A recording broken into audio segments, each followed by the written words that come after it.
The Winford Academy is located in an old town on Helen Hill where jousting, a sport involving combat on horseback, is incredibly popular. Mizuno Takahiro, one of the students at Winford Academy, calls jousting a miracle because it brought him to a destined meeting with someone. On the day of the tournament, Aintree Celia Kumani, the student council president of Winford Academy, faced off against Vice President Avery Rana. Celia launched a graceful attack that thrilled the audience. As Rana seemed to pause, Celia asked if she was conceding, but Rana requested another try. Suddenly, Celia noticed a riderless horse running across the field. The horse had escaped from its stable, leaving everyone puzzled. Meanwhile, Kisaki Miyo, walking alone, was startled as the galloping horse headed straight toward her. Terrified, she screamed as the horse chased her past a road barrier.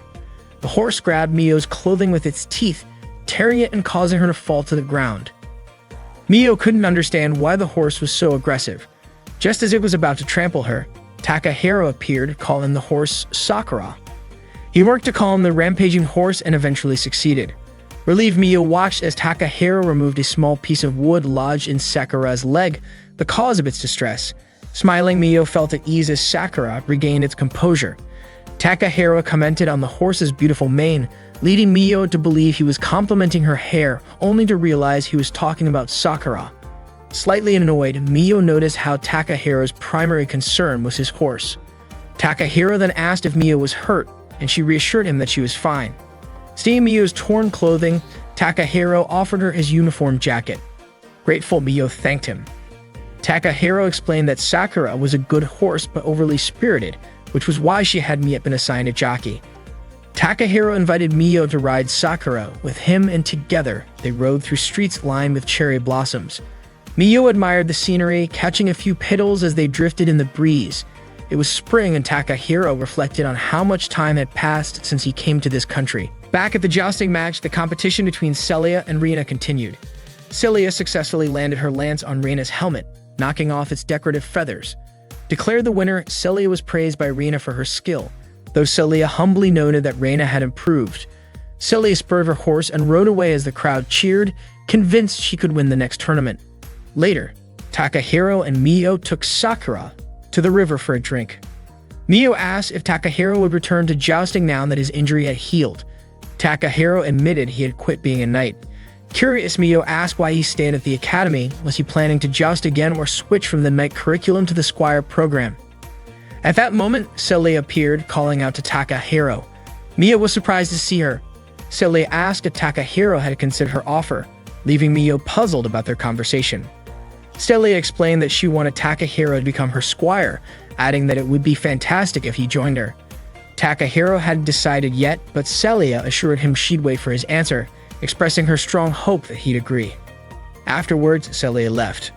Miyo felt proud of Takahiro, impressed that someone as remarkable as Celia wanted him as her squire. She was confident that together they could win the summer tournament and even achieve worldwide greatness.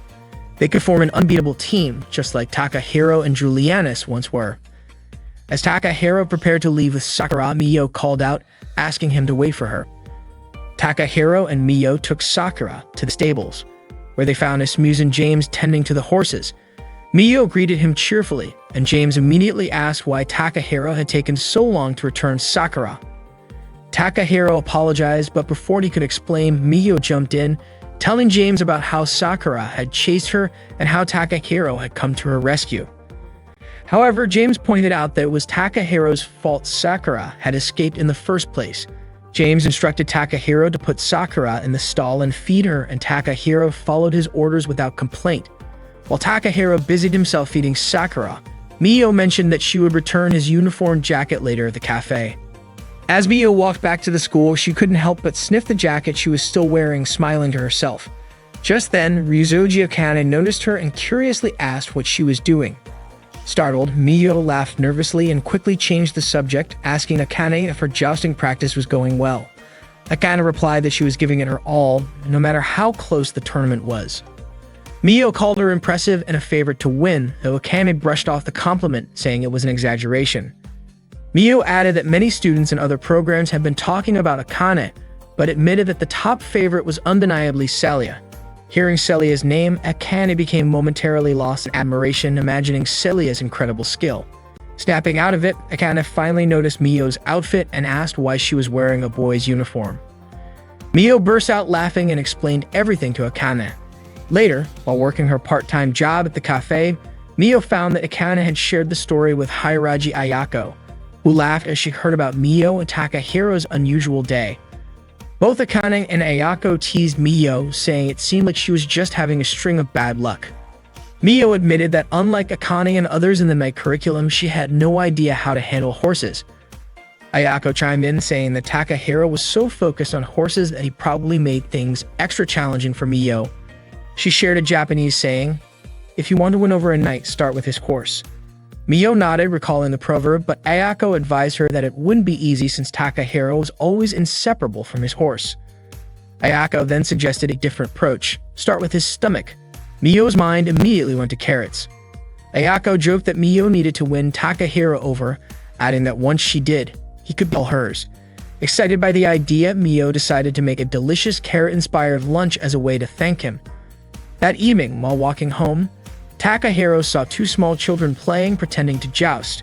Their mother called them inside for dinner, and the sight stirred memories of jousting in Takahiro's mind. Takahiro eventually arrived home at Ayako's cafe, where Mio greeted him warmly. Akane also acknowledged him, and Ayako offered him dinner. Takahiro, however, wanted to put his bag away in his room first. Mio handed back his uniform jacket, thanking him for letting her borrow it.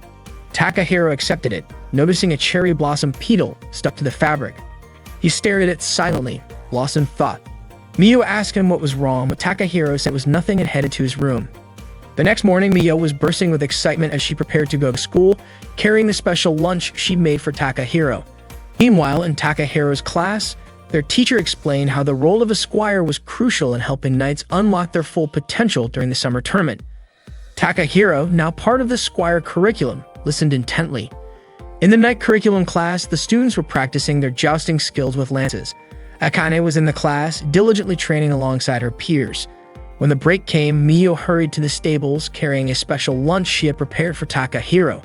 She was brimming with excitement, hoping he would enjoy her carrot-themed meal.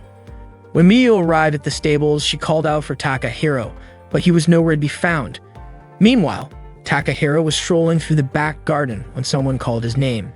He looked around and found a girl lounging on a swing suspended from a tree, enjoying a sandwich. The girl casually mentioned that her younger sister had made the sandwich for her, so she wasn't planning on sharing it with him. Takahiro asked if she was a second-year student. The girl introduced herself as Asuka Noelle Marys. Sakura, Takahiro's course, kneed repeatedly as Mio called out for him. Curious, Mio approached Sakura, who seemed to be eyeing the lunch basket she was carrying. Mio smiled and decided to offer some of the food to Sakura. To her delight, Sakura eagerly ate the meal she had prepared. Mio felt a wave of joy seeing Sakura enjoy her cooking, and decided to wait for Takahiro's return. Meanwhile, in the back garden, Noelle asked Takahiro if it was true that Celia had asked him to be her squire. She commented that she had heard he still hadn't accepted the offer. Noelle confidently added that she was planning to win the tournament that year and wanted to defeat anyone strong who crossed her path. She then boldly asked Takahiro if he would consider becoming her squire instead. At the same time, Mio noticed Takahiro's jousting helmet lying nearby while feeding Sakura. She picked it up, feeling nostalgic about Takahiro's past as a knight. Mio admired how cool Takahiro had been back then and how he still was now. She found herself deeply admiring him. Back in the garden, Noelle continued her conversation with Takahiro, revealing that she knew a lot about his past, including his time as a knight. She expressed how much it would mean to her if Takahiro joined her as her squire in the tournament, saying it would be a great help. Takahiro didn't give her a direct answer, only saying that he needed to get back to the stables. Noelle suggested they discuss the matter another time and asked him to consider her offer. Takahiro agreed to think about it and left. At the stables, Mio hugged Takahiro's helmet, taking in its scent. She couldn't resist trying it on and declared excitedly that she looked just like a knight. Her excitement was cut short when she suddenly noticed Sakura munching on the rest of the lunch she had prepared for Takahiro. Mio tried to stop Sakura, but it was too late. The horse had eaten everything. Heartbroken, Mio lamented all the time and effort she had spent making the meal. Then Sakura began to move restlessly, prompting Mio to tell her there was no more food left. Suddenly, Sakura let out a loud neigh and broke through the fence that had been holding her. Mio was terrified as Sakura bolted, falling momentarily before getting back up and chasing after Mio. Mio screamed in fear as Sakura pursued her relentlessly. She ran as fast as she could, darting out of the stable and onto the road. At that moment, Officer Bertile was explaining to Ann and Emma that a knight's most important attributes were their mind, skills, and body. The mind needed to remain calm under all circumstances, the skills had to be graceful, and the body should be strikingly attractive to capture the admiration of others. Suddenly, Emma and Ellen noticed Mio running toward them, screaming for help as she was being chased by Sakura, the horse. Alarmed, the two panicked, sensing that something was seriously wrong with the horse. Bertile, who had been closing her eyes while speaking, remained unaware of the chaos. She asked Emma and Ann why they were suddenly so flustered, reminding them that a knight must always stay composed. However, when Bertile finally opened her eyes and saw Sakura chasing Mio, she immediately screamed and started running as fast as she could. Even in her panic, Emma and Ann couldn't help but admire how elegant Bertile looked while running. Meanwhile, Takahiro returned to the stables and was shocked to find Sakura missing from her enclosure. Spotting a fallen lunch basket on the ground, he immediately recognized it as Mio's. Elsewhere, Bertile and Mio were still running for their lives. Distracted, the two ended up tripping and falling, landing on top of each other. Concerned, Mio asked if Bertile was okay. Bertile, flustered and angry, snapped at Mio to get off her. As Mio moved aside, Sakura managed to catch up and grab Bertile's skirt with her teeth, lifting her into the air. Bertile screamed, demanding Sakura put her down. Mio tried yelling at Sakura to calm down, but it didn't work. Desperate, Mio remembered how Takahiro had calmed Sakura before and decided to try the same method. She called Sakura's name, catching the horse's attention. As Sakura turned toward Mio, Bertile's skirt tore and she fell to the ground with a thud. Mio immediately approached Sakura and hugged her, soothing the distressed horse. From a distance, Takahiro spotted Mio holding Sakura and working to calm her down. To his relief, Sakura finally settled, becoming docile again. Bertile, still lying on the ground, was in disbelief over what had just happened. Mio turned to her and reassured her that Sakura was calm now. Emma and Ann quickly ran over to check on Bertile, who was furious. She accused Mio of orchestrating the entire incident, claiming it was a scheme to prevent her, as a tournament favorite, from competing. Mio was taken aback and tried to explain the situation, but Bertile wouldn't hear it. She pointed out Mio's apparent skill with horses and the knight's helmet she was holding, assuming Mio was an experienced knight. Mio insisted she wasn't a knight, but Bertile refused to believe her, vowing not to let Mio off the hook after the embarrassment she had suffered. Emma and Ann tried to help Bertile by covering her torn skirt with what fabric they could find. Meanwhile, Bertile demanded to know Mio's name.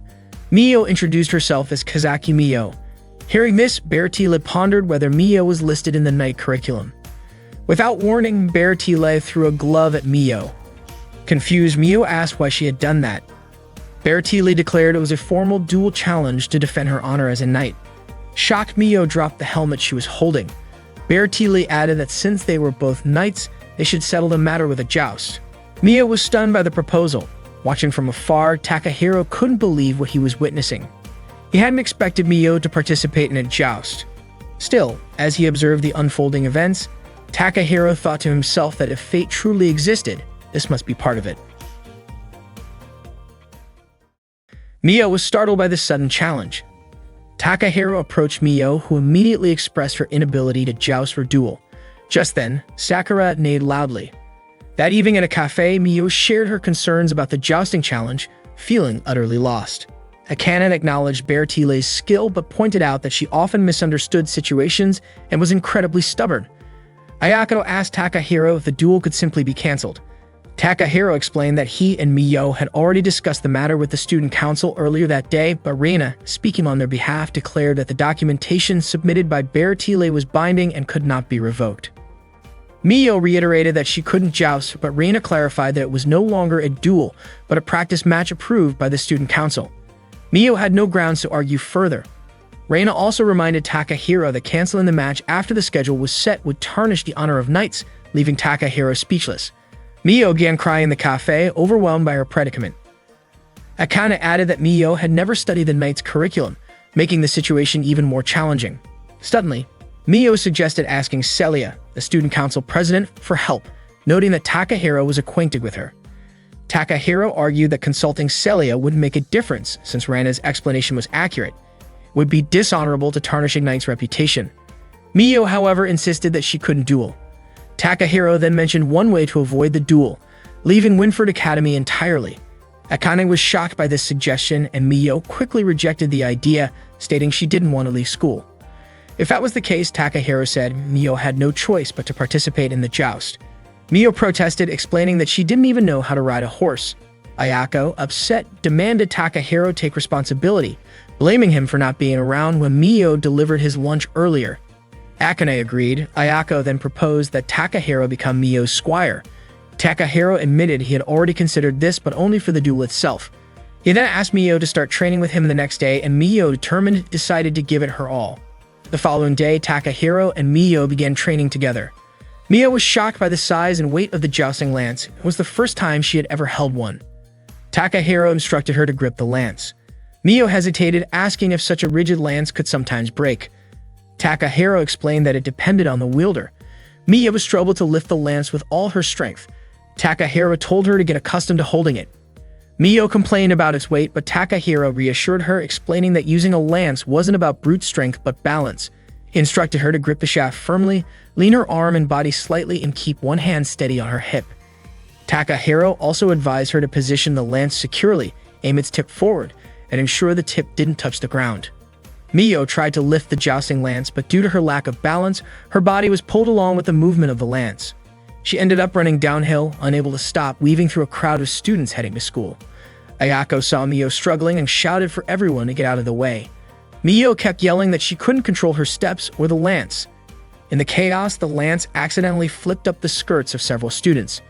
Shinonome, the school announcer, quickly broadcast the event, reporting that a girl with a lance was running through the crowd of students on their way to school. She also announced that the lance had flown in her direction and tore her skirt. Embarrassed, Shinonome covered her lower body with her hands. Mio, still panicking, shouted that she couldn't hold on any longer, but thankfully, Akane managed to catch the lance in time. Takahiro, who witnessed the entire incident, approached them.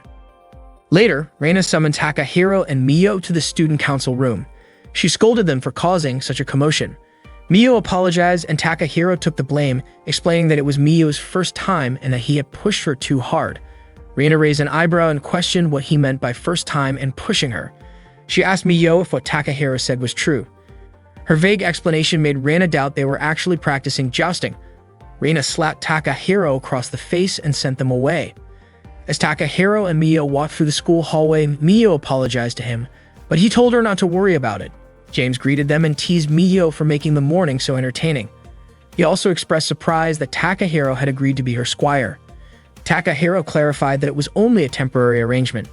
James then asked if Takahiro had heard about the new transfer student, rumored to be an exceptionally talented girl with the potential to defeat all the top competitors and win the next tournament. James wondered if Takahiro was interested in meeting her. Later, while relaxing on the grass, Takahiro thought about the transfer student rumored to dominate the jousting scene. Suddenly, a small kitten approached him. Assuming it was lost, Takahiro tried to help, but the kitten darted away. Concerned about the dangers of the horses nearby, Takahiro followed. The kitten climbed a tree and leaped into the air. Takahiro reached out to catch it but accidentally grabbed something else instead, a girl's chest. Embarrassed, Takahiro quickly apologized. The girl introduced herself as Lisa. Just then, Lisa's friend Fiona called out to her and approached with her lunch, spicy tacos. Fiona was shocked to see Takahiro's hands still on Lisa's chest and accused them of doing something inappropriate. Fiona dragged Lisa away, muttering about how indecent people could be. She also warned Takahiro not to try anything weird with Lisa. Lisa assured Fiona that nothing happened, then handed the kitten to Fiona, who screamed in fear and begged Lisa to take it away. Lisa, amused, called the kitten adorable. Takahiro sighed, feeling like luck was not on his side that day. During the school break, Takahiro walked outside and ran into Mio, who excitedly showed him her progress with the jousting lance. She explained that after running with it earlier, she had discovered a trick to holding it properly. She waved the lance around, commenting on how strange it was that Takahiro had told her to use only a little strength when handling it. However, Mio suddenly lost her balance and fell, crying out in pain. Seeing her reddened hands, Takahiro smiled, proud of her determination and effort. That day, Takahiro was bathing Sakura, his course. He even asked Sakura if Miyo would be okay, to which Sakura neighed in response. Takahiro assumed Miyo had potential since she had already learned to handle the lance in just one day. Celia then approached him, gently stroking Sakura and praising her as a great horse. Celia mentioned that Riina had told her about the commotion Takahiro caused earlier that morning. Just as Takahiro began explaining, Celia interrupted, asking if he had considered becoming her squire or if he was too busy thinking about Miyo's duel. She also brought up that she had heard about a dish called okonomiyaki from Takahiro's hometown, noting that Takahiro himself was known for making it, though it took a bit of time. She said she could sense his youthful passion in it. Celia acknowledged that Takahiro had chosen to be Miyo's squire and said she looked forward to seeing how it would unfold. She added that she would wait for his answer after Miyo's duel and also look forward to tasting his okonomiyaki. Takahiro apologized to Celia, but suddenly he noticed that the hose he was holding had stopped running. It turned out Sakura was stepping on the hose, blocking the water flow. When Sakura moved her hoof, the water pressure built up, and it sprayed all over Celia by accident. Takahiro immediately apologized, but Celia assured him she was fine. He handed her a towel, but as he glanced at her, he was startled to see that her soaking wet clothes clung to her body, highlighting her figure. Embarrassed, he quickly turned away and offered her the towel again. Just then, Riina called out to Celia, asking her to return quickly. However, when Riina saw Celia drenched and Takahiro standing there, she jumped to conclusions. Riina accused Takahiro of being indecent and slapped him hard across the face. Meanwhile, Miyo was practicing jousting in the grassy fields. She aimed her lance at the center of a ring hanging from a tree branch. When she successfully struck the target, she was ecstatic and proudly showed her achievement to Takahiro. Afterward, Takahiro started teaching Miyo the basic rules of jousting. He asked Miyo if she knew what jousting was.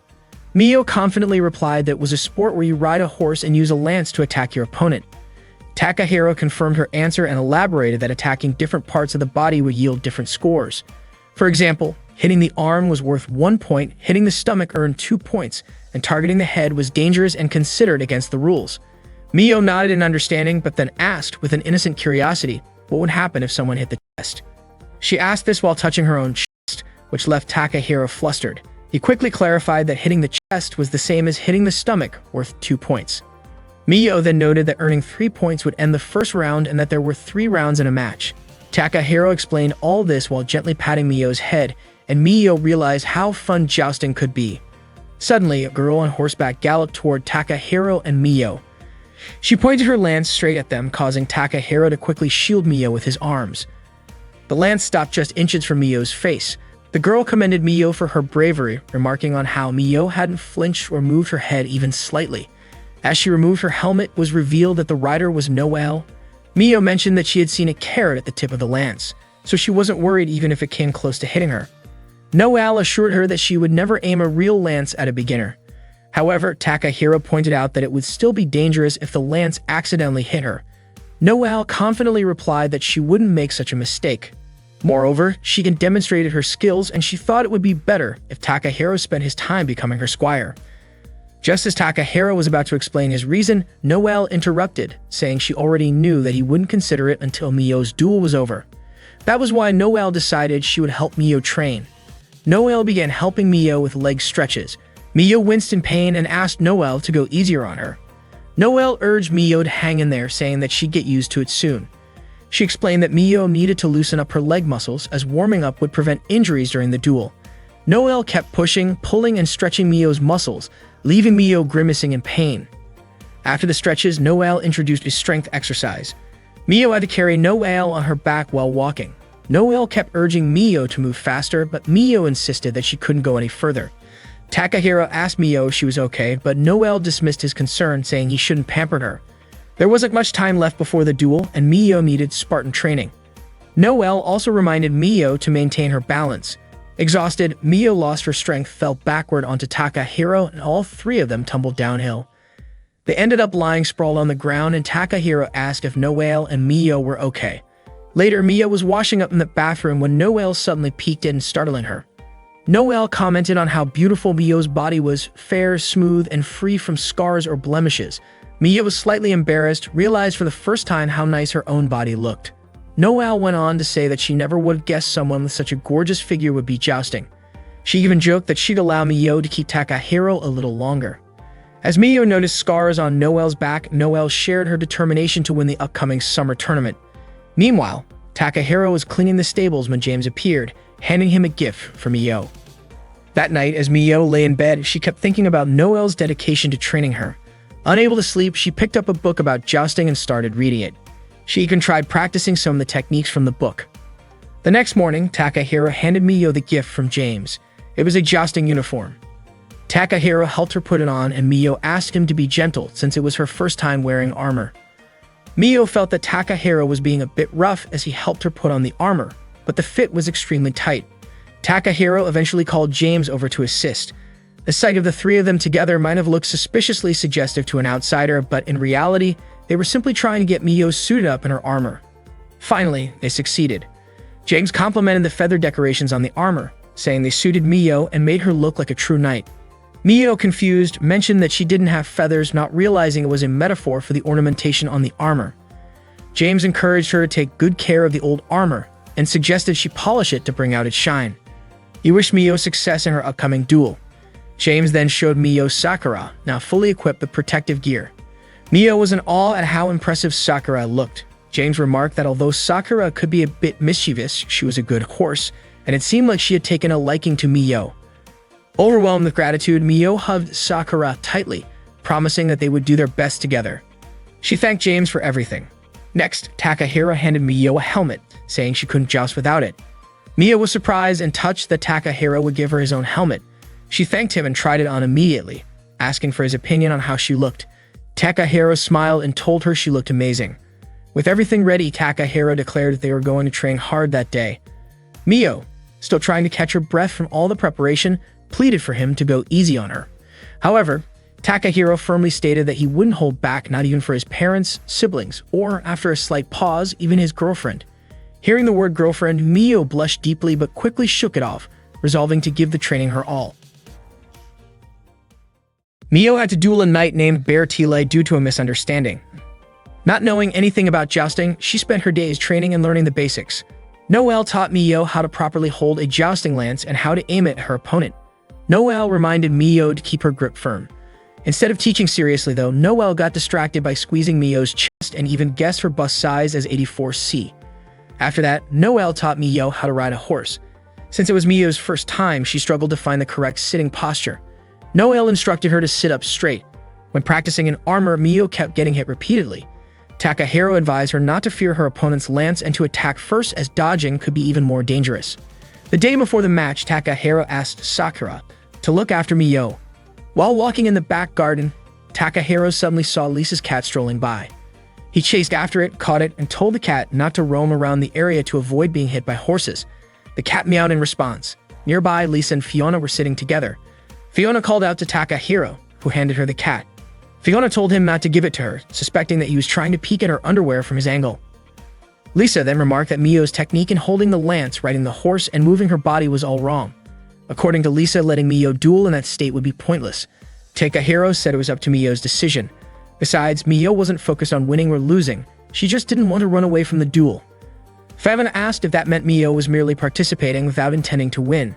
She didn't like when people jousted just for fun without giving their best effort to win. Takahiro apologized and said he understood how Fiona felt. Fiona was surprised by Takahiro's sudden change in attitude. Lisa then asked if Takahiro was satisfied with Miyo's lack of ambition, adding that her pride as a knight couldn't accept something like that. Taking her cat from Takahiro's arms, Lisa walked away with Fiona following her. Takahiro reflected that knights should never fight if they didn't want to win, but Miyo's situation was different. He wondered if the transfer student could be Lisa. That evening, Takahiro returned to the cafe and was surprised to see Noelle dressed in a maid outfit. When he asked what was going on, Noelle explained that she was doing part-time work temporarily. Although her family usually prohibited her from taking part-time jobs, she had to do it to help a friend. Ayako asked Miyo to rest that day, even though Miyo had previously said jousting wouldn't interfere with her work. Miyo was so enthusiastic about training that she had exhausted herself. Akane remarked that Miyo's situation wasn't surprising considering how hard she had been training in such a short time. Takahiro thanked Noelle for helping Miyo so much. Noelle brushed it off, saying the rest was up to Miyo. She added that Miyo had performed better than she had expected and wished Mireille could see it. When Takahiro asked who Mireille was, Noelle explained that Mireille was her sweet little sister. Ayaka then told Noel to deliver an order to table number 5. After resting, Miyo came out with Takahiro. He reminded her that the duel was tomorrow. Miyo said everything would end then. She shared how sad she felt. Initially, she had planned to quit school, but the thought of not seeing Takahiro anymore had stopped her. Realizing what she had just confessed, she quickly corrected herself, claiming that the real reason she delayed leaving school was that she wanted to continue jousting with everyone. Everything kept changing, Miyo said, but she couldn't deny that at that moment, she realized she had experienced jousting in the way Takahiro loved the most. Jousting can be scary, painful, and difficult at times, but Miyo felt happy to be involved in something that Takahiro was also part of. That's why Miyo promised to do her best tomorrow. Even if she ended up losing badly, she would still tell everyone that she loved jousting. Takahiro was surprised to hear that, and Miyo blushed. She realized she had just started jousting and wondered if saying something like that was premature. Takahiro told her she was completely wrong. No one had the right to deny someone else's joy, and he encouraged Miyo to be proud. Takahiro admitted he was genuinely happy to know that she enjoyed jousting, which made Miyo smile. When Miyo got home, she immediately soaked in warm water. Her entire body ached, but she felt strangely satisfied. She thought about how she was now like Noel and Akane. Miyo even joked to herself that she was almost like a real knight. Although it was tough and sometimes painful, jousting always brought her joy. Standing in front of a mirror, she looked at her reflection and examined her body. The next morning, Takahiro was getting ready for school. On his way, he heard Miyo calling out to him. He turned around and was startled to see that her hair was now short. Surprised by her new look, he asked what happened to her hair. Miyo nervously asked if it didn't look good on her. Takahiro reassured her that her new haircut looked great, which made Miyo smile in relief. When Takahiro asked why she had cut it, Miyo explained that unlike Noel or Akane, she didn't have their skills, so her long hair would only get in the way. Takahiro agreed with her reasoning. He then asked if she planned to duel only this once. Miyo confirmed it, saying she only wanted to experience it once but had decided she would win. Takahiro lowered his head for a moment and gently patted Miyo's head. Miyo protested, saying she had just styled her hair, but Takahiro playfully messed it up anyway. He told her not to worry and assured her she would win the match. The day of the jousting match between Bear Tile and Miyo finally arrived. Students gathered in the stands, buzzing with excitement. Miyo, already dressed in her armor, seemed visibly nervous. Akane, noticing her unease, decided to help. She suddenly pushed Miyo, causing her to bump into Takahiro. Both Miyo and Takahiro were startled, and Miyo asked what Akane was trying to do. Akane just smiled and said that Miyo wasn't nervous anymore, was she? Miyo realized Akane was right and felt her nerves settle. Both Akane and James smiled in satisfaction. At that moment, Bear Tile, An, and Emma approached them. Bear Tile asked if Miyo was ready for the match, reminding her of the humiliation Bear Tile had suffered before and promising she wouldn't forget it. Miyo retorted that Bear Tile's armor design was just as revealing as the accident she had caused. Anne pointed out that Bear Tile was the only person at school who could pull off armor like that, and Emma added that no one else could wear it quite like her. Bear Tile then turned to Takahiro and asked if he was Miyo's squire. Takahiro introduced himself. Bear Tile mentioned that her horse, Weissrosen, was ready and waiting. She urged Miyo to prepare for the duel. With that, Bear Tile and her two friends walked off. Takahiro asked Miyo if she was ready, and the two headed toward the jousting arena. At the arena, Shinonome began broadcasting the match between Bear Tile and Miyo, hyping it as an extraordinary duel. Takahiro took a moment to share his analysis of Bear Tile's strategy with Miyo. He explained that Bear Tile often used a move called the Feather Fly against weaker opponents. Takahiro advised Miyo to let Bear Tile's lance come close and, at the last moment, dodge it. Then, after Bear Tile moved, Miyo should aim for her left shoulder. Miyo asked why she had to close her eyes. Takahiro explained it was part of their plan. He wanted Miyo to win the first round and, if possible, catch Bear Tile off guard, making it look like Miyo's victory was just luck. This, he said, was the most crucial part of the strategy. Miyo nodded, fully trusting Takahiro's reasoning. Takahiro also pointed out that Bear Tile's attacks weren't as fast as Noel's, reminding Miyo to rely on her training. She understood and asked Takahiro to wish her luck. Meanwhile, Anne handed Bear Tile her lance. Emma wondered what kind of strategy Takahiro and Miyo might have planned. The match began as Bear Tile and Miyo rode to their designated starting positions. Watching from the stands, Noel hoped Miyo would do her best. Both riders spurred their horses forward, charging at each other. Bear Tile was certain of her victory, but Miyo stayed focused and followed Takahiro's instructions. As Bear Tile closed in, Miyo dodged her attack, closed her eyes, and aimed her lance at Bear Tile's left shoulder. The strike was successful, knocking Bear Tile off her horse and giving Miyo the victory in the first round. Takahiro praised Miyo for her incredible performance, calling it an impressive first-round win. Miyo beamed, grateful for Takahiro's excellent strategy. On the other hand, Bertile was stunned by the outcome. An and Emma tried to comfort her, but Bertile asked if they had noticed something unusual. Miyo had closed her eyes when making the strike. That confirmed Bertile's suspicion that Miyo was truly a novice knight. As Takahiro and Miyo prepared for the second round, Takahiro anticipated that Bertile might use a feint attack targeting Miyo's feathers, aiming to knock them off her helmet for points.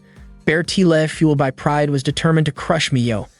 Miyo asked what she should do, and Takahiro suggested letting Bertile's feint succeed so she could score some points. This would make Bertile overconfident and careless, assuming Miyo's earlier victory had been pure luck. Though hesitant at first, Miyo agreed to follow Takahiro's instructions. In the second round, as predicted, Bertile's feint attack landed on Miyo's stomach, earning her 2 points.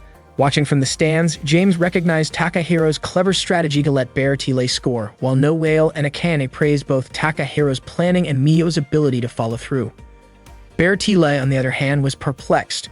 She had only used a feint, yet Miyo hadn't avoided it, solidifying her belief that Miyo was inexperienced. Meanwhile, Reina and Celia watched the match from the student council room. They commented on how well Miyo was performing for a beginner, showing promising potential. As Miyo and Takahiro prepared for the next round, Takahiro predicted that Bertile would play it safe, aiming for points rather than trying to knock Miyo off her horse. Bertile would likely think she only needed one more point to win and wouldn't take unnecessary risks. Miyo understood. Takahiro added that Bertile probably believed Miyo's earlier win was a fluke because of the closed eyes strike. For this round, Takahiro told Miyo not to close her eyes. She needed to lean into Bertile's lance, dodge it at the last moment, and then counterattack.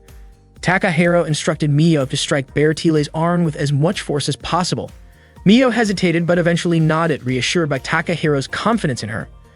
Takahiro was confident that Miyo could read her opponent's movements because, in his eyes, Miyo's ability to observe and react was unmatched. That, he believed, was her greatest weapon at the moment. Once the round began, they galloped toward each other at full speed. Bertile aimed her lance and Miyo approached, trying to dodge the attack. Unfortunately, she wasn't able to evade it completely, resulting in a tie. The match was now down to the final decisive round. Watching from the stands, James noted that it seemed Takahiro hadn't considered this possibility in his strategy. Feeling disheartened, Miyo apologized to Takahiro for failing to dodge Bertile's lance. However, Takahiro admitted that the blame lay with him. He realized that Miyo hadn't been jousting long enough to pull off such a precise dodge at close range, something he should have anticipated. Miyo's expression turned somber, and Takahiro noticed it immediately. He understood that she looked at him that way because she felt his frustration. As her squire, even if unofficial, it was his responsibility to support her. Seeing how much she trusted him, Takahiro resolved to focus on helping her. He encouraged Miyo to carefully observe Bertile's movements in the final round. His plan was for Miyo to counterattack at the same moment her opponent struck while dodging her attack. Takahiro was certain this would work. Reassured, Miyo nodded and rode her horse back to the starting position. Takahiro called out to her once more, bolstering her confidence, telling her she would win. Shinonome announced to the spectators that the final round was about to begin. The audience watched with bated breath as Miyo and Bertile took their positions. The tension was palpable as both riders spurred their horses forward at full speed. Bertile was determined to end the match with this strike, while Miyo, emboldened by Takahiro's unwavering support, believed she could win. Takahiro shouted encouragement from the sidelines, his voice full of conviction.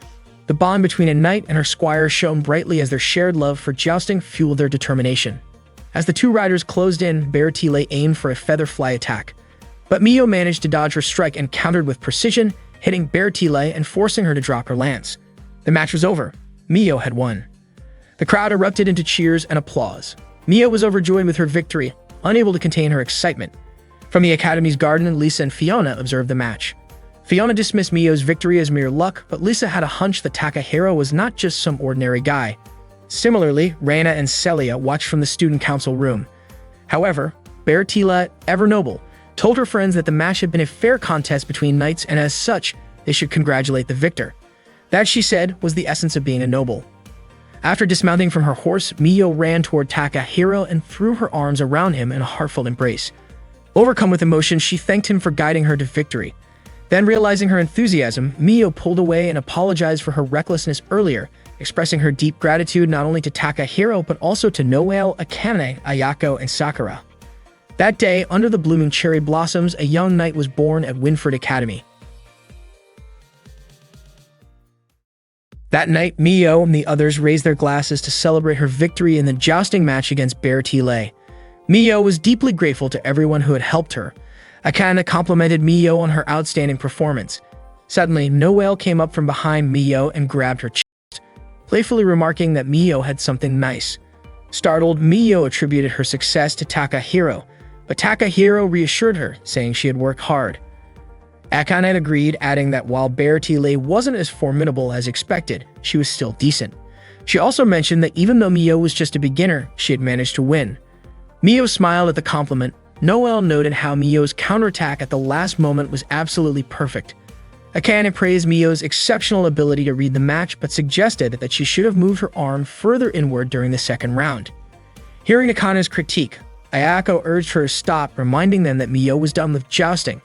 Mio laughed, declaring that starting tomorrow she'd just be an ordinary girl again. Noelle teased her, saying it sounded like Mio was implying that Noelle and Akane weren't normal girls, though Mio quickly clarified that she didn't mean it that way. Akane commented that they'd need to be more cautious if there were other students with talent like Mio's out there. Noelle chimed in, reminding everyone that the summer tournament wasn't far off. Mio cheered on Noelle and Akane, and Noelle asked if Akane had developed any new techniques for the tournament. Akane admitted she wasn't fully confident in her skills yet, but when Noelle pressed her to share what kind of techniques she was working on, Akane refused to reveal anything. Mio held onto the jousting helmet that Takahiro had given her. The next morning, Akane boarded the bus for jousting practice. Mio greeted her as she stepped onto the bus. Akane asked if Mio wasn't done with practice, and Mio replied that she'd woken up early out of habit. Akane commented that it wasn't surprising, as getting up early had become second nature to Mio during her jousting training. Mio remarked that it must be tough for Akane to keep up with such a rigorous routine every day, but Akane replied that being a knight required discipline. Akane joked that watching her practice might not be much fun, but Mio said she didn't mind. She complimented Akane on how spotless her equipment always looked. Akane explained that a knight couldn't be called one if their gear wasn't clean. It was the first lesson she'd learned when she started jousting. Mio asked if Akane had really started jousting at the age of 5. Akane fondly recalled those early days, sharing how her parents often took her to watch jousting matches.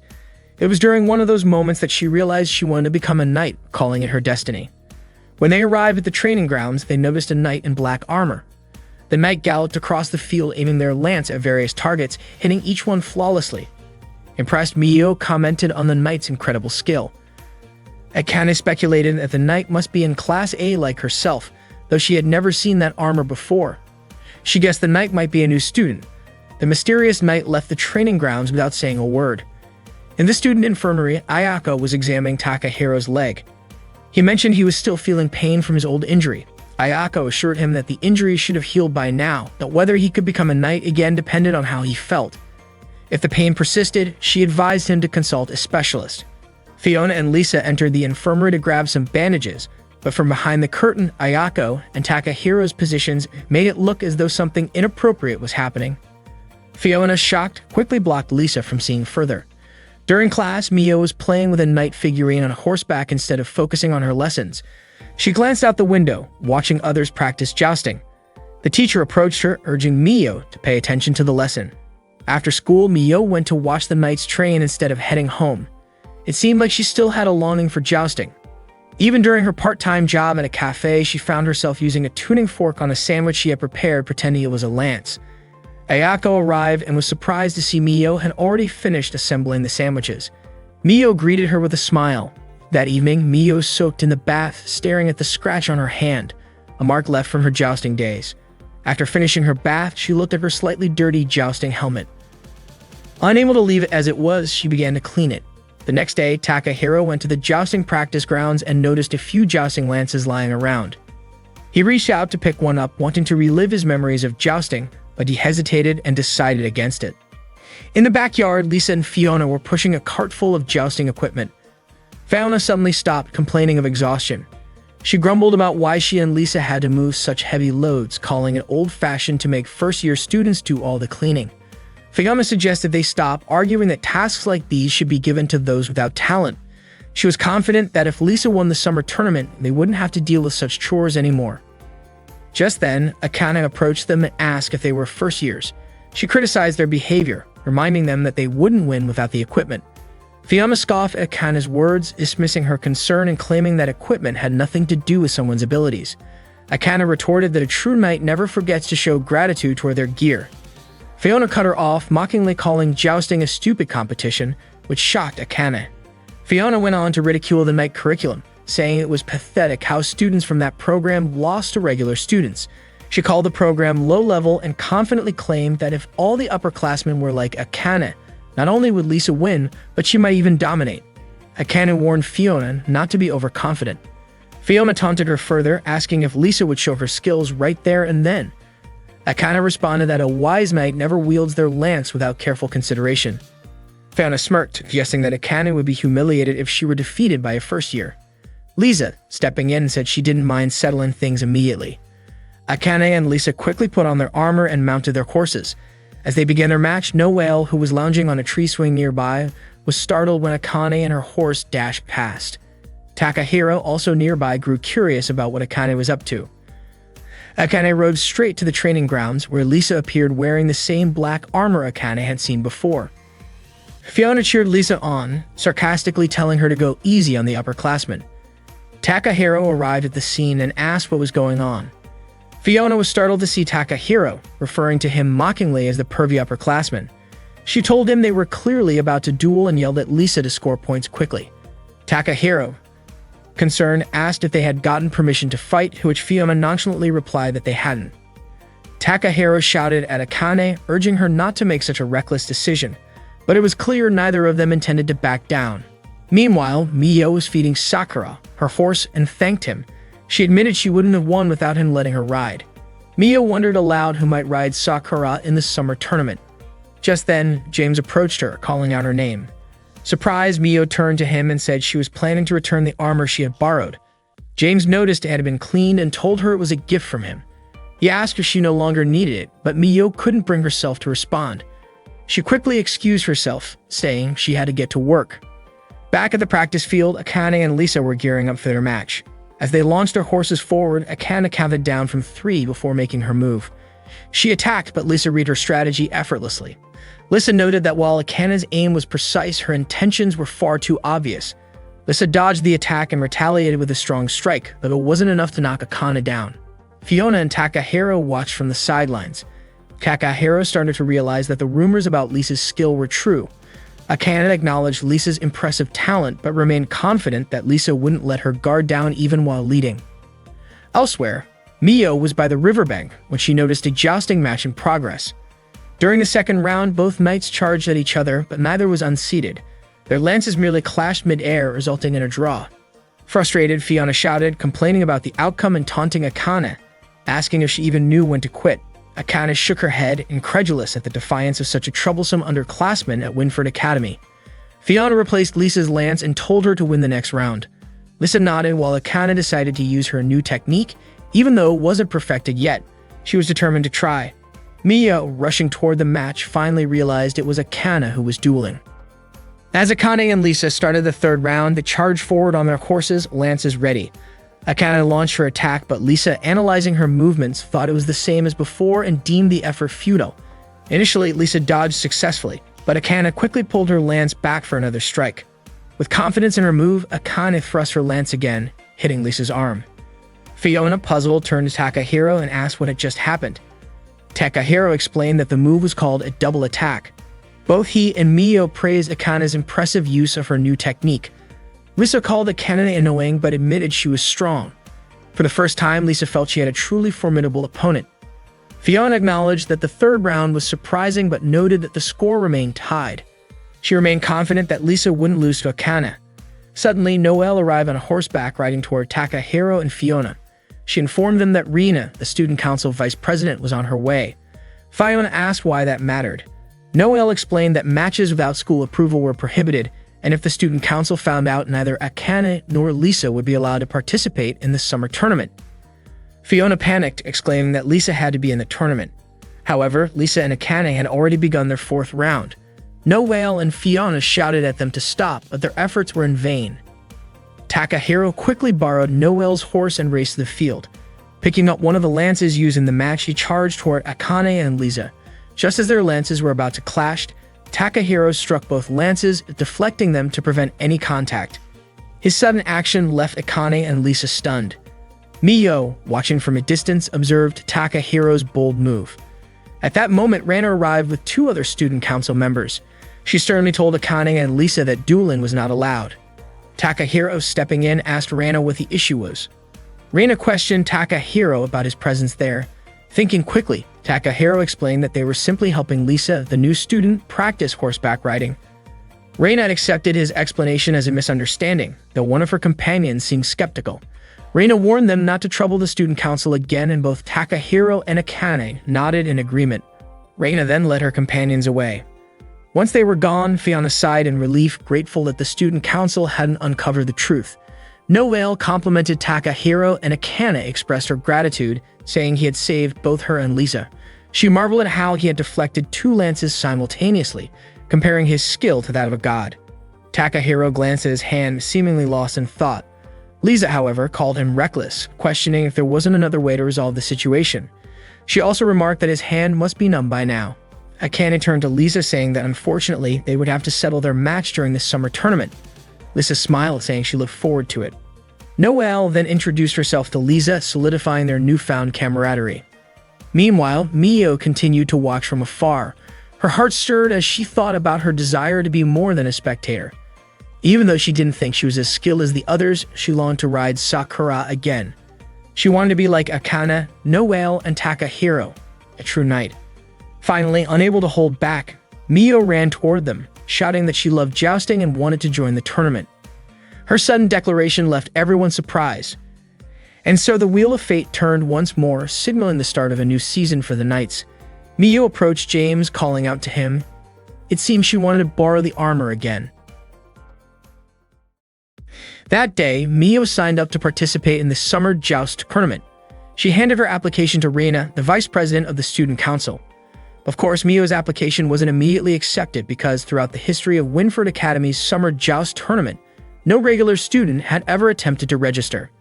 Reina met with Celia in her office to discuss how to respond to Miyo's application. According to Celia, it wasn't a problem since Miyo had defeated Bertile a few days ago. Besides, there were no rules prohibiting regular students from participating, so Miyo's application was accepted. Miyo shared the news with all of her friends, telling them that she had received permission to compete in the summer tournament. She thanked everyone and promised to do her best. That afternoon, Miyo went back to her part-time job at the cafe. Ayako congratulated Miyo on securing permission to compete in the tournament. Miyo explained to Akane and Takahiro that things would get tougher from here on out since she was just starting joust and needed as much practice as possible. Miyo asked Takahiro if he would help her again, but quickly apologized, acknowledging that their agreement for him to act as her squire was only until her duel with Bertile had concluded. Out of nowhere, Noelle squeezed Miyo's chest, causing her to scream loudly. Noelle teased that they could all train together tomorrow. Akane mentioned that if Miyo was participating in the tournament, she would also become her rival and Akane wouldn't hold back. Miyo understood this and expressed her gratitude to both Noelle and Akane. The next day, Reina met Miyo in front of the auditorium to discuss something. Afterward, Miyo went looking for Noelle in her classroom but couldn't find her. Suddenly, Takahiro showed up and asked what Miyo was up to. Miyo explained that Celia had invited her to have tea in the student council room and had asked Miyo to bring her friends along, which is why she was searching for Noelle. Since Noelle wasn't in her classroom, Miyo invited Takahiro instead, and he agreed to come. Miyo felt a bit nervous, realizing that such an opportunity might not come again. Out of the blue, Akane also wanted to join them. Miyo, of course, allowed her to come along, thinking that the more, the merrier. Spotting Lisa and Fiona, Miyo invited them to join the tea as well. Unfortunately, Fiona wasn't interested in having tea with a large group, so Miyo returned to ask Lisa again, and Lisa agreed. Miyo was very grateful to her, and they continued their search for Noelle, who was nowhere to be found. At that moment, Noelle was by the riverside grooming her beloved horse, Etoile. She spoke to Etoile, saying the tournament was fast approaching and that she wanted them to fight until the very end. Etoile neighed loudly, as if to show understanding of Noelle's words. That afternoon, Miyo, Takahiro, Akane, and Lisa went to the student council room. Miyo knocked on the door and Celia invited them in. She thanked Miyo and the others for coming to her tea gathering. Noticing bear decorations and teddy bears scattered around the room, Miyo asked if Celia liked furry animals. Celia responded enthusiastically, saying bears were wonderful. They were strong, round, soft, and had smooth fur. Mio agreed with her. Meanwhile, Akane still couldn't believe she was sitting in the student council room having tea with President Celia. She felt so nervous that her hands were trembling. Akane nearly fainted from excitement, but kept trying to calm herself as she prepared to sip the tea Celia had made. Akane was completely mesmerized by seeing Celia's face up close. She fainted from sheer happiness at meeting Celia. Noticing that Lisa had been unusually quiet, Celia encouraged her not to stay silent. Both Lisa and Mio were surprised that Celia knew Lisa's name despite her being a new student. Celia explained that as the student council president, she was familiar with everyone's names. She remarked that the competition in the upcoming summer tournament seemed like it would be more intense than ever. Celia acknowledged that while Lisa was new, she was aware of her impressive skills. She also noted that Akane had been honing her abilities and that there were many other talented participants. Mio commented that many people believed Celia was the top competitor. Celia admitted that she aimed to win, but Joust was unpredictable, which was why she had invited Takahiro to be her squire. She needed his help to succeed. Celia asked Takahiro if he had made up his mind yet. Takahiro apologized and admitted that he hadn't. Celia reassured him, saying that her older sister had nothing to do with this matter, so he didn't need to worry. However, Takahiro confessed that he wasn't confident in his ability to be a good squire and wasn't sure he could be of any use to the knights. Hearing his explanation, Celia apologized for seeming impatient about getting an answer, mentioning that Rina often scolded her for it. Lisa then chimed in, questioning why Celia didn't just choose one of the many others who could be her squire. Celia explained that while she had received numerous offers, she preferred to personally choose her partner, and that choice was Takahiro. Lisa declared that she was determined to win and wouldn't lose to anyone. Celia encouraged everyone to do their best. She also reminded them that in Joust, winning wasn't everything. Sometimes valuable lessons could be learned in defeat. Lisa, however, disagreed, insisting that victory was everything. The tension in the room made Mio feel awkward, so she quickly asked why Celia had invited her to tea. Celia replied that she was simply curious about why a regular student like Mio wanted to join the tournament. Mio explained that her involvement in Joust had been accidental and that she wasn't used to it yet. Out of nowhere, Celia teased, suggesting there might be a romantic reason. Mio hastily denied it, accidentally blurting out that she just wanted to stay together. Flustered, Mio realized she had misspoken again. Celia smiled, saying it seemed like Mio genuinely enjoyed Joust. Mio returned the smile, admitting that she did. Celia nodded in understanding and offered to pour her another cup of tea. That afternoon, Mio practiced stretching exercises with Noelle. She shared her experience of having tea with Celia earlier at school. In response, Noelle deliberately made the stretches more painful for Mio, teasing her for not inviting her to join the tea gathering. Mio explained that she had searched everywhere for Noelle but couldn't find her. Noelle admitted she had seen Celia at several parties hosted by her father's business associates but had never entered the student council room. Mio promised to invite Noelle next time. Noelle then invited Mio to her house for the upcoming holiday and suggested that Mio bring Takahiro along as well. Excited, Mio agreed and said she couldn't wait to visit Noelle's house. Meanwhile, Akane lay sprawled on the grass, hugging a teddy bear. She still hadn't regained consciousness after being overwhelmed with joy from meeting Celia. The long-awaited day finally arrived. Mio and Takahiro set off together to visit Noelle's house. From a distance, they were in awe of the grandeur of Noelle's house. As they walked through the garden and past the statues surrounding the estate, Mio marveled at how enormous the house was. She couldn't believe Noelle was a noble.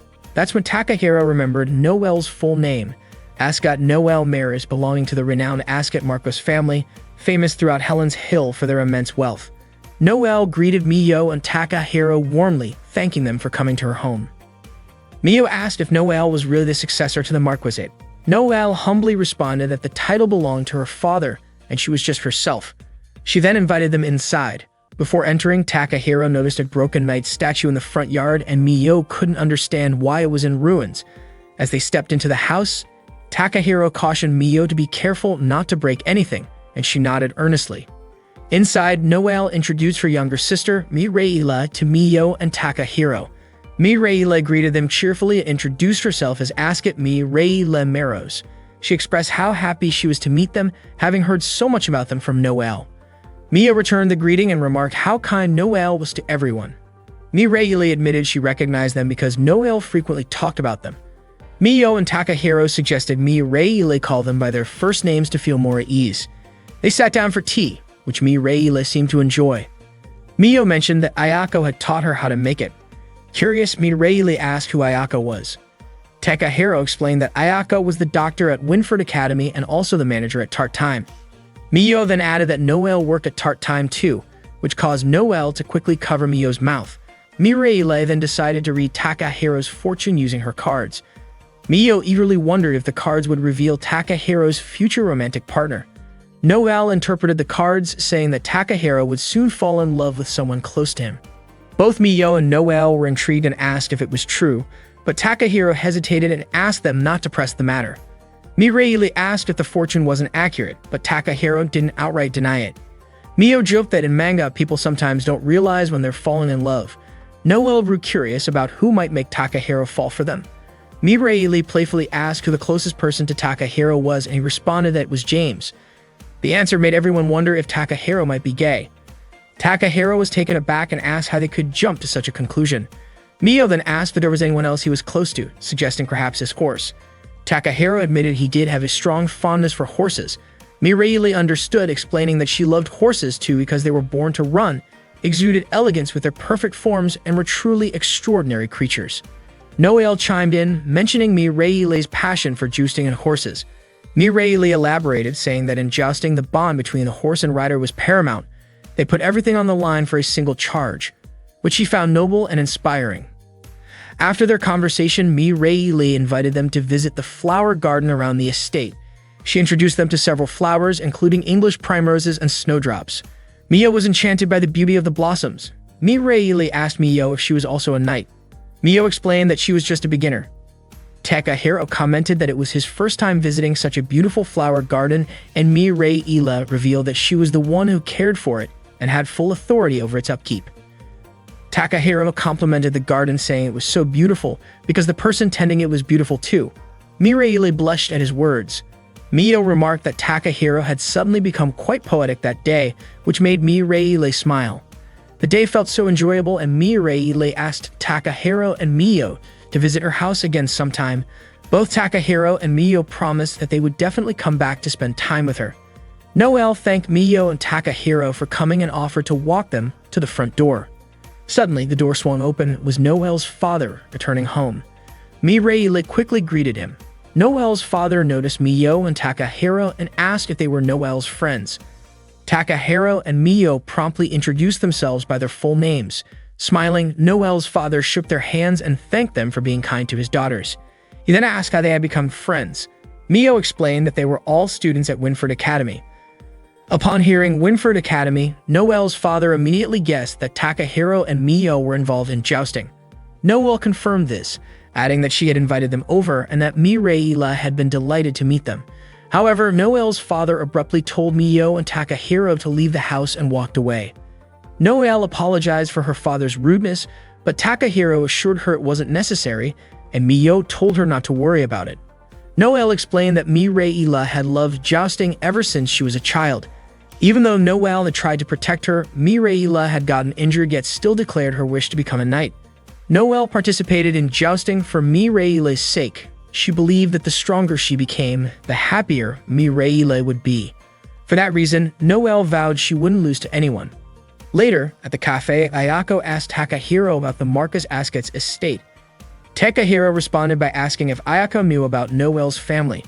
Ayako, as Winford Academy's doctor, naturally knew about the families of its students.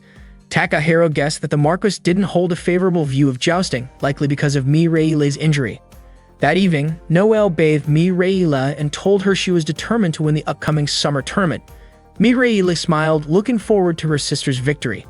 Meanwhile, before going to bed, Takahiro found himself thinking about injuries. He absent-mindedly touched his own injured leg, which stirred unresolved emotions. The next morning, Takahiro stood in the stables, gazing at a jousting lance. James suddenly appeared and compared jousting to a wonderful woman, saying that once someone fell in love with it, they could never forget. Takahiro admitted that he loved jousting, and even though he had tried to move on, he couldn't. If he could, Takahiro would dedicate his life to jousting, but he felt uncertain about fully committing as a squire. James asked if Takahiro had any regrets from his time as a knight. Takahiro remained silent, deep in thought. James simply smiled and said that was a good thing. He advised Takahiro to follow his heart, reminding him that life was long and people often wasted it worrying about everything else. James told him that if he ever felt he had made the wrong decision, he could always decide again, as humans always had the chance to start over. James' words left Takahiro pondering his situation. He realized he was standing at a crossroads with two paths before him, returning to his role as a knight or supporting someone else as a squire. Both choices carried risks, and he knew he couldn't make this decision recklessly. However, he also knew that both choices shared a common name: jousting. Winford Academy hosts a tournament every summer to determine the strongest knight. To prepare for the event, the knights trained diligently every day. One day, Takahiro was giving Sakura a bath. Meanwhile, Mio, Noelle, and Akane had just finished their practice and were feeling tired and sweaty. Noelle suggested they take a bath together, offering to scrub Mio's back. As Noelle touched Mio's back, Mio flinched, startled by the ticklish sensation, and asked Noelle to stop her playful antics. Takahiro asked Mio what her plans were for the next day. Mio said Akane had advised her to rest while she could. Akane nodded in agreement, stating that after intense training, rest was essential before diving back into hard work. According to Akane, training in such a way leads to great strength and beauty, much like a finely forged katana. Takahiro nodded in understanding. Akane also reminded him to take care of Cheyenne. Mio then asked Takahiro what his plans were for the next day and wondered if he'd be taking care of the horses again. Suddenly, Noelle called out to Mio, urging her to join the bath quickly so she could scrub her back right away. She even invited Akane in, but Akane declined, saying she could manage on her own. The next morning, Takahiro was walking along the riverbank when he stopped abruptly. He spotted Lisa up in a tree, trying to rescue her cat. Lisa urged the cat not to move as she approached it and scooped it into her arms. She couldn't believe her cat had climbed the tree in the first place. Suddenly, the branch beneath them snapped, unable to hold their weight, and Lisa and the cat fell. Takahiro rushed to catch them just in time. Lisa ended up sitting on Takahiro as a result. To thank him, Lisa offered Takahiro some food and asked if he had eaten breakfast yet. Takahiro admitted he hadn't. Grateful, he accepted her food and started eating it. However, his expression changed the moment he took a bite. Lisa asked if he didn't like tacos. It turned out Takahiro was surprised by how spicy it was. Lisa laughed and told him he could have more if he liked. Although he initially declined, he eventually accepted her offer. Lisa waded into the river, commenting on how cold yet refreshing the water was, and invited Takahiro to join her. When he declined, Lisa playfully splashed water at him and stuck out her tongue teasingly. Takahiro asked Lisa why she was at school, and she explained that she lived there since she was a dorm student. Takahiro then wondered why she didn't go into town more often. Lisa said she planned to go later with Fiona, who had mentioned a restaurant that served delicious tarts. As they chatted, Lisa's cat, Sasami, suddenly meowed loudly. The cat was precariously perched, trying not to fall into the river. Lisa hurried to rescue her pet, but stumbled in the water. Thankfully, Takahiro caught her before she could fall. Unintentionally, they found themselves in close proximity once again. Meanwhile, Sasegi managed to save itself. Lisa remarked that this was the second time something like this had happened. When Takahiro asked what she meant, Lisa brushed it off, instead pointing out that his shoes were wet from stepping into the river. Takahiro assured her that his shoes dried quickly. He then complimented Lisa's necklace, particularly admiring the ring she had attached as a pendant. Suddenly, Reina called out to Lisa, informing her that Fiona was looking for her at the dorm. Reina urged Lisa to hurry and meet up with Fiona. Lisa quickly picked up Sasami and left. Takahiro told Reina that the earlier incident was just an accident and assured her that nothing else happened. Reina, however, invited Takahiro to have breakfast with her, and he accompanied her to a bench by the pond for their meal. Reina also lived in the school dormitory. During breakfast, Reina asked Takahiro if he would consider becoming Lisa's squire. She mentioned that for the past year, she had been observing Lisa's situation. Takahiro asked how long Reina had known Lisa, and Reina revealed that she had known her even before Lisa came to Helen's Hill. Reina explained that Lisa used to be cheerful and sociable. However, after losing her mother, the only family she had, her relatives began fighting over her inheritance. They even said no one was truly grieving her mother's death. Since then, Lisa had started distancing herself from others. The ring Lisa wore as a pendant on her necklace belonged to her mother. Reina was the one who recommended Lisa enroll at Winford Academy, hoping that jousting would help her rediscover herself. But it seemed her efforts were in vain as Lisa continued to isolate herself and Reina felt powerless to help. Takahiro then asked about Fiona. Reina said that Fiona and Lisa were similar. They both avoided forming connections and suffered alone in their isolation. While Lisa might appear strong, Reina feared she would eventually break down if she continued carrying everything by herself. Reina wasn't sure if Lisa could handle it all on her own. That's why she hoped Takahiro could be there for her. Reina believed that if Takahiro became Lisa's squire, it would help Lisa grow and move forward. She also acknowledged that Celia had likely asked the same of him. Apologizing for bringing it up, Reina concluded the conversation. As Takahiro walked back, he reflected on the requests from Lisa, Celia, Noelle, and Miyo. He knew he couldn't avoid making a decision. If he didn't participate in this summer tournament, he wouldn't be able to stay at the academy any longer. When Takahiro arrived at the stables, James asked him to brush Sakura. Afterward, James asked Takahiro to go into town to buy some supplies. He told Takahiro not to rush and suggested that he take some time to enjoy himself. Deciding to visit the stadium, Takahiro entered and imagined himself jousting there, even reenacting an attack stance from a match. Suddenly, he heard applause from Noelle and Mireille. Surprised, he asked why they were at the stadium. Noelle explained that she and Mireille often strolled there. She said the stadium symbolized Takahiro's strength, as it was a place where every knight dreamed of competing. Noelle confidently declared that she would one day compete and win at the stadium. Mireille wholeheartedly supported her sister, expressing her belief in Noelle's abilities. Noelle then wrapped her arm around Takahiro and said she had to win the summer tournament to achieve that goal. Mireille teased her sister, saying she was standing too close to Takahiro. Noelle apologized but quickly changed the subject, asking if Takahiro had eaten lunch. When Takahiro admitted he hadn't, Mireille eagerly invited him to join them for lunch. Noelle mentioned an Italian restaurant she loved. Although Takahiro initially wanted to decline, he couldn't refuse after seeing Mireille's hopeful expression. He agreed and they went to the Italian restaurant. The server brought out all the dishes Noelle had ordered, each one looking fancy and delicious. Takahiro was surprised by the variety, and Noelle explained that she had ordered plenty because Takahiro mentioned he was hungry earlier. Mireille even helped serve Takahiro some food. As they chatted, the conversation turned to the Lord Bunnings match. They were so engrossed in the discussion that Mireille almost knocked over her glass. Luckily, Takahiro managed to catch it in time. Their hands brushed as they both held onto the glass to steady it. Noelle noticed and jokingly reminded Takahiro that he was touching her younger sister's hand. Takahiro quickly apologized, but Noelle teased him further, saying that if he wanted to hold Mireille's hand, he would need her permission as Mireille's older sister. Both Takahiro and Mireille were flustered by Noelle's comment, but Noelle laughed, saying she was only joking. Mireille, a huge fan of jousting, expressed her desire to continue talking about it for as long as possible. Noticing Takahiro's empty plate, Mireille ordered more food for him, encouraging him to eat as much as he wanted without holding back. Takahiro said goodbye to Noelle and Mireille. That day, Mireille was overjoyed and expressed her desire to spend time with Takahiro again sometime. Before leaving, Noelle whispered to Takahiro to meet her later at tart time.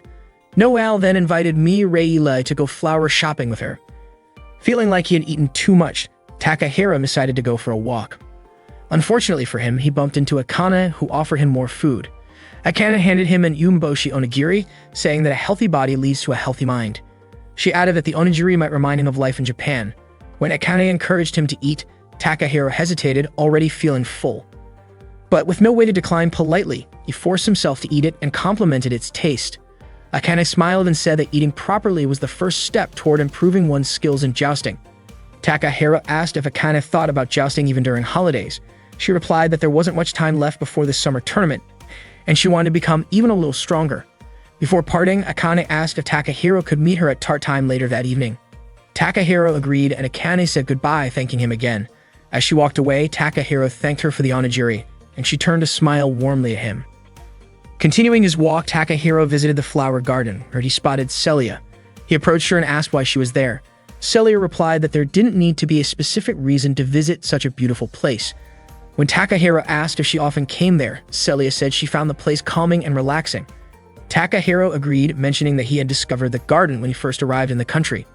Celia remarked that it was a shame they hadn't met sooner. If they had, their relationship might have been different, and perhaps Takahiro would have already become her squire. She mused that the garden might have become a special place for the two of them. Realizing what she had said, Celia quickly brushed it off, saying she shouldn't have spoken like that. She then offered Takahiro a piece of cake. Although he initially hesitated, Celia assured him she had baked it herself and jokingly added that it wasn't poisoned. Takahiro accepted the cake. As she handed it to him, their hands touched and Celia commented on how cold his hands were. She added that cold hands often indicated a warm heart, saying she believed Takahiro had a kind heart. After taking a bite, Takahiro complimented Celia's cake, saying it was delicious. Celia mentioned that she had considered making tea to go with it. Takahiro thanked her for the tea she had served him the previous day. Celia then asked if he had enjoyed himself. Takahiro admitted he had been surprised by all the teddy bears. He hadn't expected it, but thought they suited her perfectly. Celia thanked him and asked if he knew about Theodore Roosevelt. Takahiro recognized the name as that of a U.S. president. Celia elaborated, explaining that Roosevelt was the 26th President of the United States. She shared a story about how, during a hunting trip, Roosevelt refused to shoot an injured bear, saying it wasn't sportsmanlike. This act of kindness inspired the creation of the teddy bear, named after Roosevelt's nickname Teddy. Celia explained that she loved teddy bears not only because they were soft and cuddly, but also because they symbolized sportsmanship. She expressed her desire to embody that same sportsmanship as a knight. Realizing she had gotten carried away, Celia asked Takahiro to keep their conversation a secret.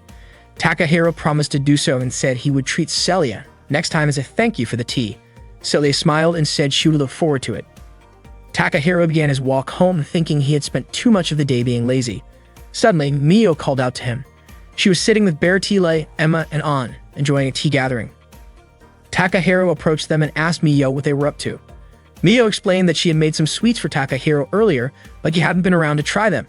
She mentioned that they were now having tea together and noted how impressive Bertile was, even practicing on her days off.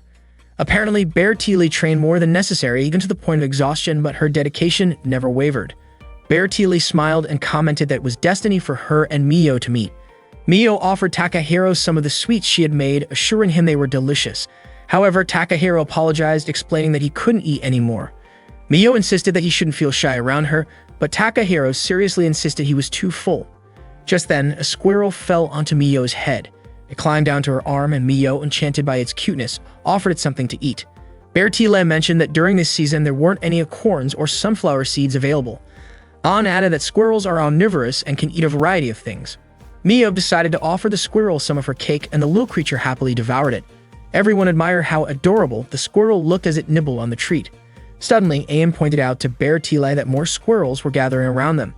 Before they knew it, an entire swarm of squirrels appeared. Mio eagerly offered the rest of her cakes to the squirrels, but in an instant, the creatures jumped onto Mio, Bertile, An, Emma, and even Takahiro.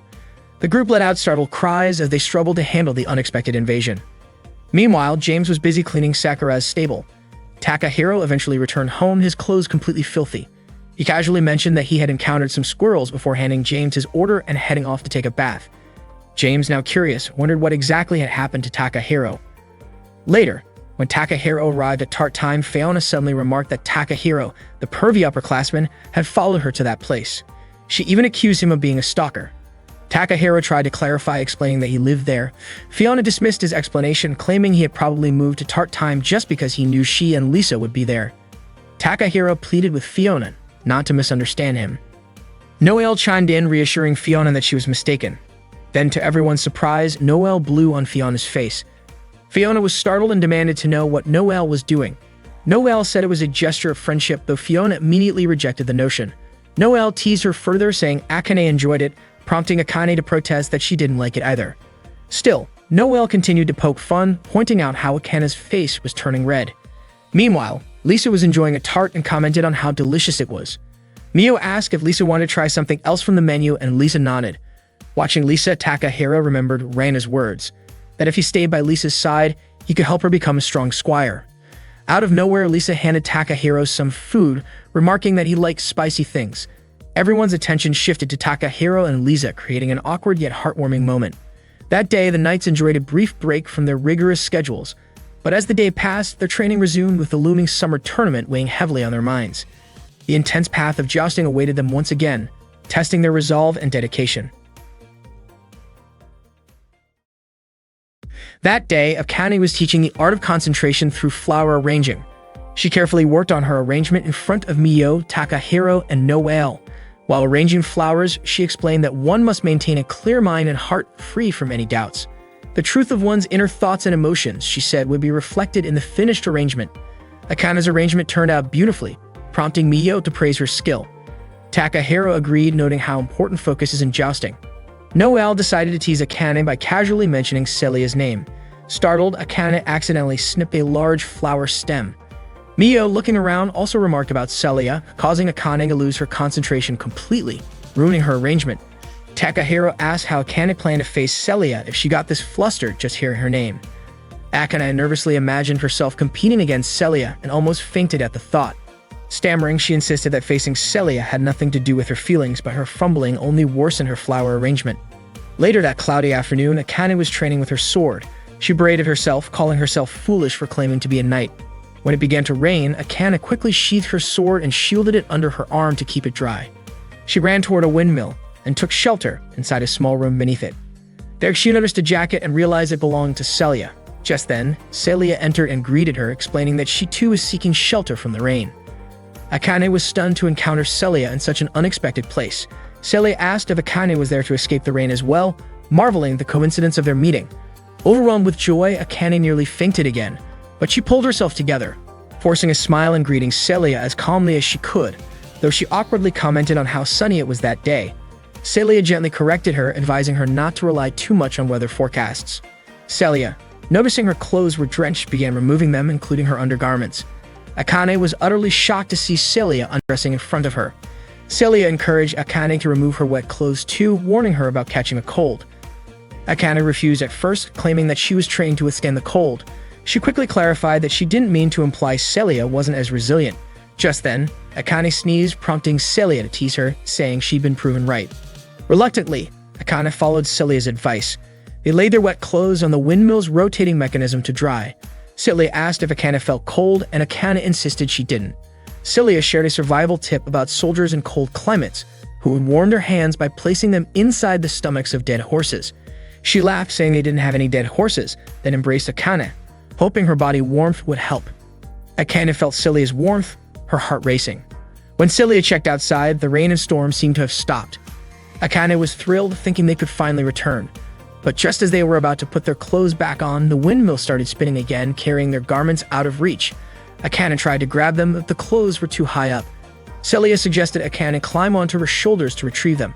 Though hesitant, Akane followed her instructions, but their unstable position made it difficult. Akane pleaded with Celia to be more careful, but their clothes only got higher. In the commotion, Akane lost her balance and fell, unable to reach anything but a single sock. Their clothes continued to follow the windmill's motion and were eventually blown away by the wind. Feeling guilty, Akane apologized for not being of any help. Celia reassured her, telling her not to blame herself and not to worry about her either. Celia promised they'd find something to wear. Meanwhile, Takahiro was by the river, rushing down a horse when a bra floated past and got caught around his leg. Startled, he picked it up, wondering what was going on. The horse Cheyenne neighed loudly, alerting him to more clothes floating down the river. Takahiro stared at the scene, utterly confused and curious about what could have caused it. Mio called out to Takahiro and walked up to him.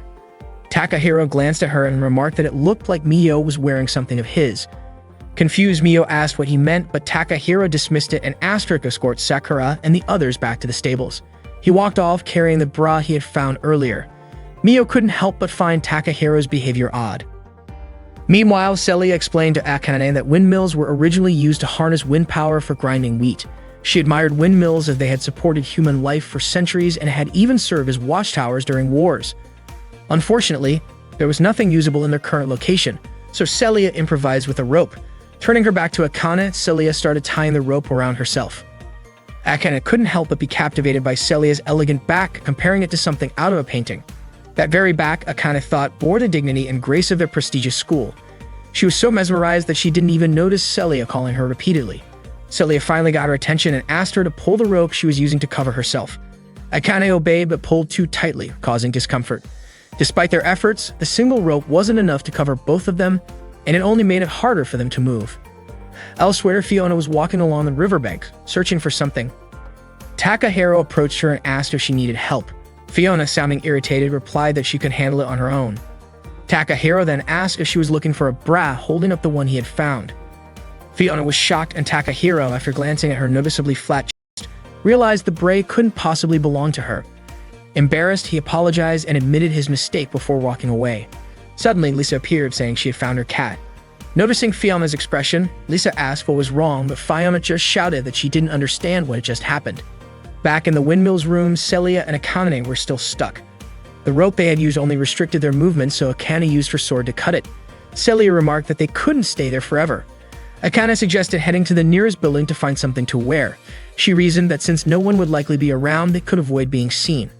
However, when Akane opened the door, she quickly slammed it shut. Celia asked what was going on, and Akane explained that a group of students and their art teacher had arrived outside to paint. The teacher instructed the students to finish their paintings before leaving. Akane informed Celia about the situation. Meanwhile, Takahiro found another piece of clothing. a pair of pants, hanging on a tree branch near the windmill. From the windmill's window, Celia peeked out and suggested calling one of the students for help. Akane, however, strongly opposed the idea, unwilling to let anyone see Celia in her current state. She insisted they wait until the students were done painting, reasoning that it wouldn't take long since they were only students. Celia questioned whether painting could truly be finished that quickly, and Akane admitted that everyone worked at their own pace. Back by the river, Mio was still trying to coax Shan back to the stables. The horse stubbornly refused to move and instead walked further into the river, causing Mio to lose her footing and fall into the water. Cheyenne waded into the river to retrieve a pair of underwear that was floating downstream. Meanwhile, Takahiro headed toward the windmill, feeling certain that someone was inside. He entered the lower room of the windmill, but as he closed the door, the lock shifted and secured the door from the outside. Celia and Akane heard a noise. Akane quickly went to investigate and informed Celia that someone had arrived. Realizing they needed to hide, they searched the room for a place to conceal themselves. Finding no suitable spot, their attention turned to the flour being ground in the mill. Takahiro entered the milling room and called out, asking if anyone was there. Receiving no response, he climbed the stairs to where Celia and Akane were hiding. To his surprise, he spotted two statues of women in the room. Curious, Takahiro approached the statues for a closer look. He remarked that the statues looked oddly familiar. When Akane accidentally made a small sound, Takahiro was startled but brushed it off as his imagination. He examined the statues more closely, noting how realistic they appeared. Out of curiosity, he touched Akane's chest. This caused her to make a noise, which only made Takahiro more suspicious. To confirm his suspicions, he touched her again. This time, Akane, furious, retaliated by swinging her sword at him. Her attack shredded Takahiro's clothes, leaving him in his undergarments. Shocked, Takahiro called out, revealing his identity. Both Celia and Akane finally recognized him. Takahiro asked what they were doing in such a place. Celia replied that it was a long story. Takahiro nodded, understanding, and offered to fetch them clothes despite his own limited attire. When he tried to open the door, he found it locked. Akane asked what had happened to the door. Takahiro explained that the bar on the outside must have fallen, locking them in. They attempted to escape through the window, but found it impossible. As evening approached, Celia expressed her worry. She had a promise to meet a friend that day, someone she had known for a long time who was returning after recovering from an injury. Celia was desperate to see her friend but lamented that it seemed impossible in her current state, wearing only a makeshift cloth. Akane encouraged Celia not to give up, insisting that her friend was likely still waiting for her. Celia, however, feared she was already too late. Suddenly, Takahiro heard Cheyenne neighing outside. He suggested that Celia use the horse. Outside, Cheyenne was running at full speed, gripping the underwear it had retrieved from the river in its mouth. Akane questioned how they could escape when the door was locked and all three of them were inadequately dressed. Takahiro suggested that as the windmill had been used as a lookout in the past, there might be armor hidden there for emergencies. Lifting a floor panel, Takahiro uncovered a suit of armor. Akane insisted that Celia wear it. Celia hesitated, asking if Akane was certain about the decision, but Akane replied that there was no time to argue. Celia agreed, and Akane helped her put on the armor. As Celia tossed her hair, Akane caught the scent of her perfume, nearly losing her composure. Celia commented that although the armor was old, it was still in good condition. She then asked Takahiro about the locked door. Takahiro proposed creating a dust explosion using flour. By scattering the flour in the air and igniting it, they could blow open the door. Celia agreed to the plan. Outside, the students continued painting, unaware of the commotion inside. Takahiro prepared for the explosion, instructing Celia and Akane to take cover. He rigged a gun with a string to pull the trigger and tossed it upward. The resulting blast broke down the locked door. The students outside panicked at the sound of the explosion, but their teacher quickly calmed them down. Meanwhile, Akane whistled for Cheyenne, who approached promptly. Celia mounted the horse but surprised Akane by inviting her to ride along. The two rode Cheyenne together, galloping past the gathered students. Everyone watched in awe, and one of the students even called them goddesses. Takahiro hoped that Cheyenne would take good care of Celia and Akane as they rode off. He could only watch them from the doorway. Suddenly, a pair of underwear landed squarely on his head. As they rode together, Akane asked Celia why she had insisted on having her ride along. Celia replied that she couldn't bear to leave Akane behind in such a vulnerable state. Moved by Celia's words, Akane felt deeply touched. She even claimed she could hear Celia's heartbeat through the armor. Akane then realized something unusual. Despite being so close to Celia, she felt completely fine. This was a stark contrast to how she normally became overwhelmed and fainted whenever she was too happy or excited around Celia. After changing into proper clothes, Celia and Akane made their way to a doll shop. The shopkeeper assumed Celia wouldn't make it in time, but Celia apologized, relieved that she had arrived just before the shop closed. It turned out that the friend Celia had been talking about was a doll named Friedrich. Friedrich had been her #1 companion since she was a child. Although the doll still needed some finishing touches, it was finally ready to be taken home. Akane couldn't help but smile at Celia's heartful attachment to the doll. The next day, the school showcased a painting by one of the students. Miyo excitedly invited Takahiro and Akane to check it out. The painting, titled The Knight and the Goddess, depicted the exact moment Celia and Akane burst out of the windmill room on horseback.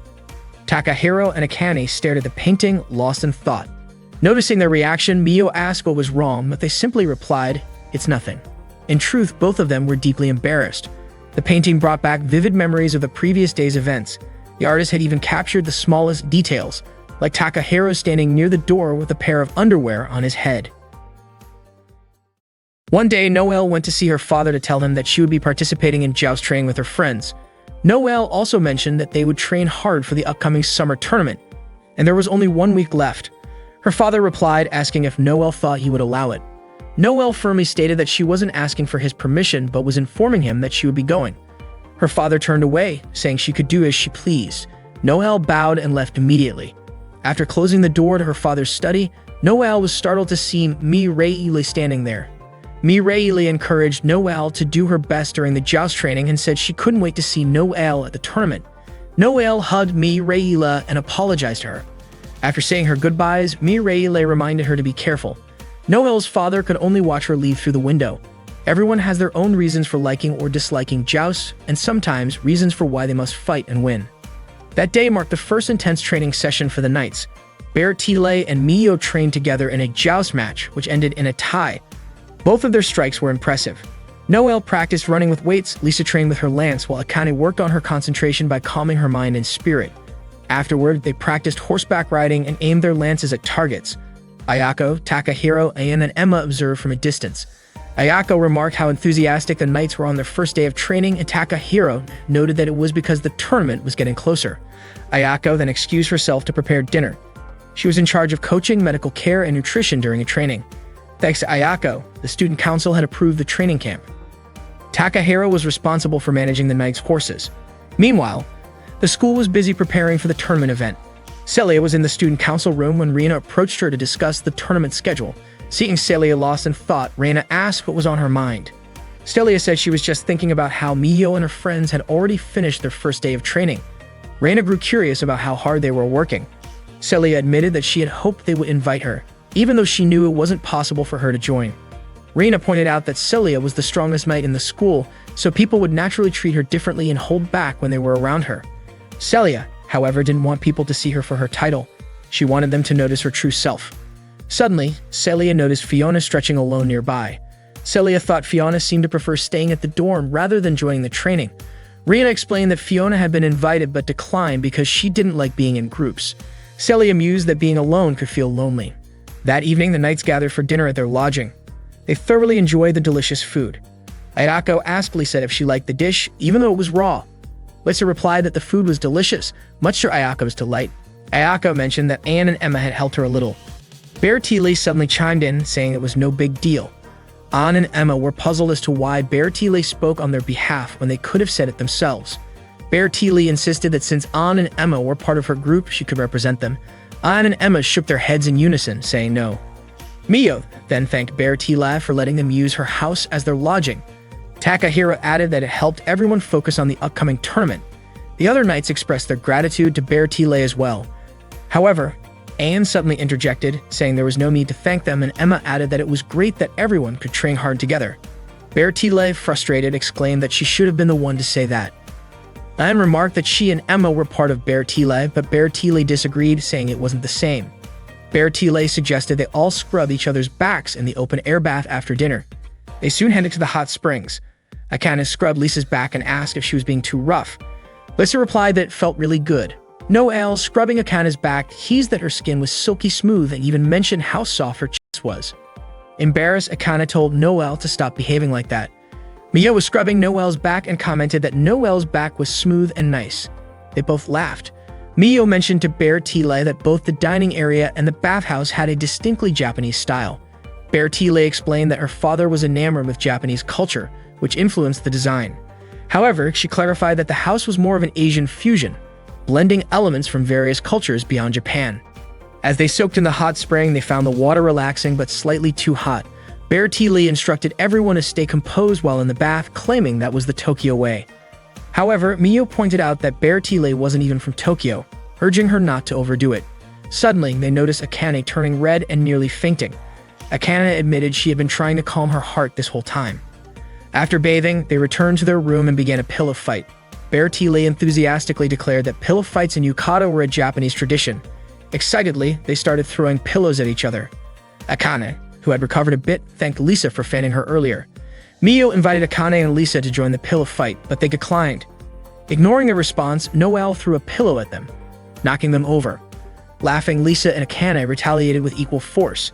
The room soon erupted in laughter and chaos as they all enjoyed the pillow fight together. After their energy was spent, they prepared for bed. Bear Tile remarked that pillow fights were an unforgettable tradition, though Akane disagreed, saying it wasn't truly a Japanese tradition. Changing the subject, Bear Tile asked if anyone had already invited a squire to assist them in the tournament. The room suddenly fell silent, and everyone seemed nervous about answering. Noelle admitted she hadn't found the right person yet. Curious, she asked Bear Tile if she had a squire. Bear Tile proudly stated that Anne and Emma were her squires. Anne and Emma immediately retorted in unison that Bear Tile would be helpless without them. Noelle then turned to Lisa and Akane, asking about their plans. Both replied that they were used to fighting alone, but Lisa added that she wouldn't mind if she found a good squire, and Akane agreed with her sentiment. Finally, Noelle asked Mio about her choice. Mio surprised everyone by saying she wanted Takahiro to be her squire. Shocked, the group asked for an explanation. Mio said that Takahiro had complimented her sharp vision but pointed out that she still lacked knowledge of tactics. She believed having Takahiro with her would make things better. However, she acknowledged that it wasn't her decision to make. As the others mulled over Mio's statement, they began to realize that it ultimately depended on Takahiro's feelings, whether he would accept their request or not. Wishing everyone good night, Mio quickly fell asleep. Later that night, Noelle woke up suddenly from a bad dream. Hearing the sound of horses, she stepped outside to the terrace and spotted Takahiro practicing jousting alone. Takahiro seemed deeply committed to dedicating his life to joust, but he appeared unable to fully embrace the role of a squire. As he prepared to launch his lance at the target, he paused, seemingly lost in thought. After finishing his practice, Takahiro returned to the stables, wincing slightly as if his leg pain had returned. Surprised to see him, Noelle asked why he was still tending to the horses so late at night. Takahiro jumped slightly at her voice. Noelle explained that she had woken up from a bad dream and, in a playful tone, showed off her yukata, asking if she looked sexy. Takahiro let out a long sigh, clearly not in the mood for teasing. Noelle then asked if Takahiro had a moment to talk with her. Noelle and Takahiro took a walk outside the inn. Noelle shared a story about her father, who was once a knight that competed in jousting. He had always hoped that Noelle and Mireille would follow in his footsteps. However, Noelle ended up shattering both her father's and Mireille's dreams. Mireille fell from her horse during a match, and although Noelle was by her side, she couldn't prevent the accident. The surgery went smoothly, but Mireille lost her leg. The doctors couldn't explain it. Her wounds should have healed by then. Hearing this, Takahiro was reminded of his own injury. After the accident, Noelle's father grew to resent jousting, a sport he had once loved deeply. That was why he destroyed the knight statue they used to stand in their home. Noelle's father could never forgive jousting for taking Mireille's leg. Even Noelle herself considered quitting jousting, but Mireille wanted her to keep going. Mireille wished for Noelle to become a magnificent knight like their father. That was Mireille's dream for Noelle. Understanding this, Noelle promised to fulfill her sister's wish. She told Takahiro that she wanted to keep that promise more than anything. Noelle dreamed of making Mireille proud by becoming a great knight and winning the tournament. She longed to see Mireille smile again. For that reason, Noelle needed Takahiro's help. She asked him to become her squire. The next morning, the knights resumed their training together, starting with a group run. It was their final day of training as a team, and Bear Tile urged everyone to train hard so they wouldn't have any regrets. She led them in a cheer for jousting, declaring it the best, and everyone enthusiastically joined in. Mio and Noelle stretched together, and Noelle mentioned that she had already asked Takahiro to be her squire. Mio commented that having a squire like Takahiro would be amazing. After all, even Celia wanted him as her squire. Mio was convinced that Takahiro was exceptional. She then asked Noelle what Takahiro's response was. Noelle admitted that he hadn't given her an answer yet. Confused, Mio wondered why Takahiro hadn't chosen a knight to support. After finishing their final training session, the group gathered for dinner. Bertile reminded them that once they returned to Helen Hill, the tournament would officially begin. That night, Ayako served them an irresistible feast, urging the knights to eat their fill. As everyone else drifted off to sleep, Mio found herself unable to close her eyes. She eventually noticed Takahiro heading to the stables. Takahiro greeted Sakurai and Itoe, who were resting after a long day. He told the horses to get plenty of rest before the tournament, just like their riders. Afterward, he went to the hot spring to relax. Sitting in the warm water, memories of his jousting days and his fall suddenly came flooding back. Mio's voice snapped him out of his thoughts. He turned, startled to see her standing there wrapped in nothing but a towel. Mio asked why he was there, but Takahiro flipped the question back at her. She explained that she couldn't sleep despite being exhausted. Mio then asked if Takahiro had just finished taking care of Sakura and the other horses. He nodded in response. As she turned to leave, Mio stopped and came back to ask him why he hadn't chosen a knight yet. She pointed out that Celia and Noelle were both strong knights, and either of them would be honored to have him as their squire. Takahiro explained that it wasn't that he didn't want to be a squire, he just couldn't bring himself to meet the expectations placed on him. He was afraid of failing and couldn't bear the thought of disappointing anyone. Mio asked if he was talking about Julianus, Celia's older brother. She then asked if Takahiro secretly wanted to become a knight again. Takahiro shook his head and said he no longer wished to be a knight. Mio pressed further, asking if he still loved jousting. If he did, why wouldn't he give it another shot? She stepped closer, telling him that if he missed the tournament, he wouldn't be able to stay at the academy. She urged him not to overthink things so much.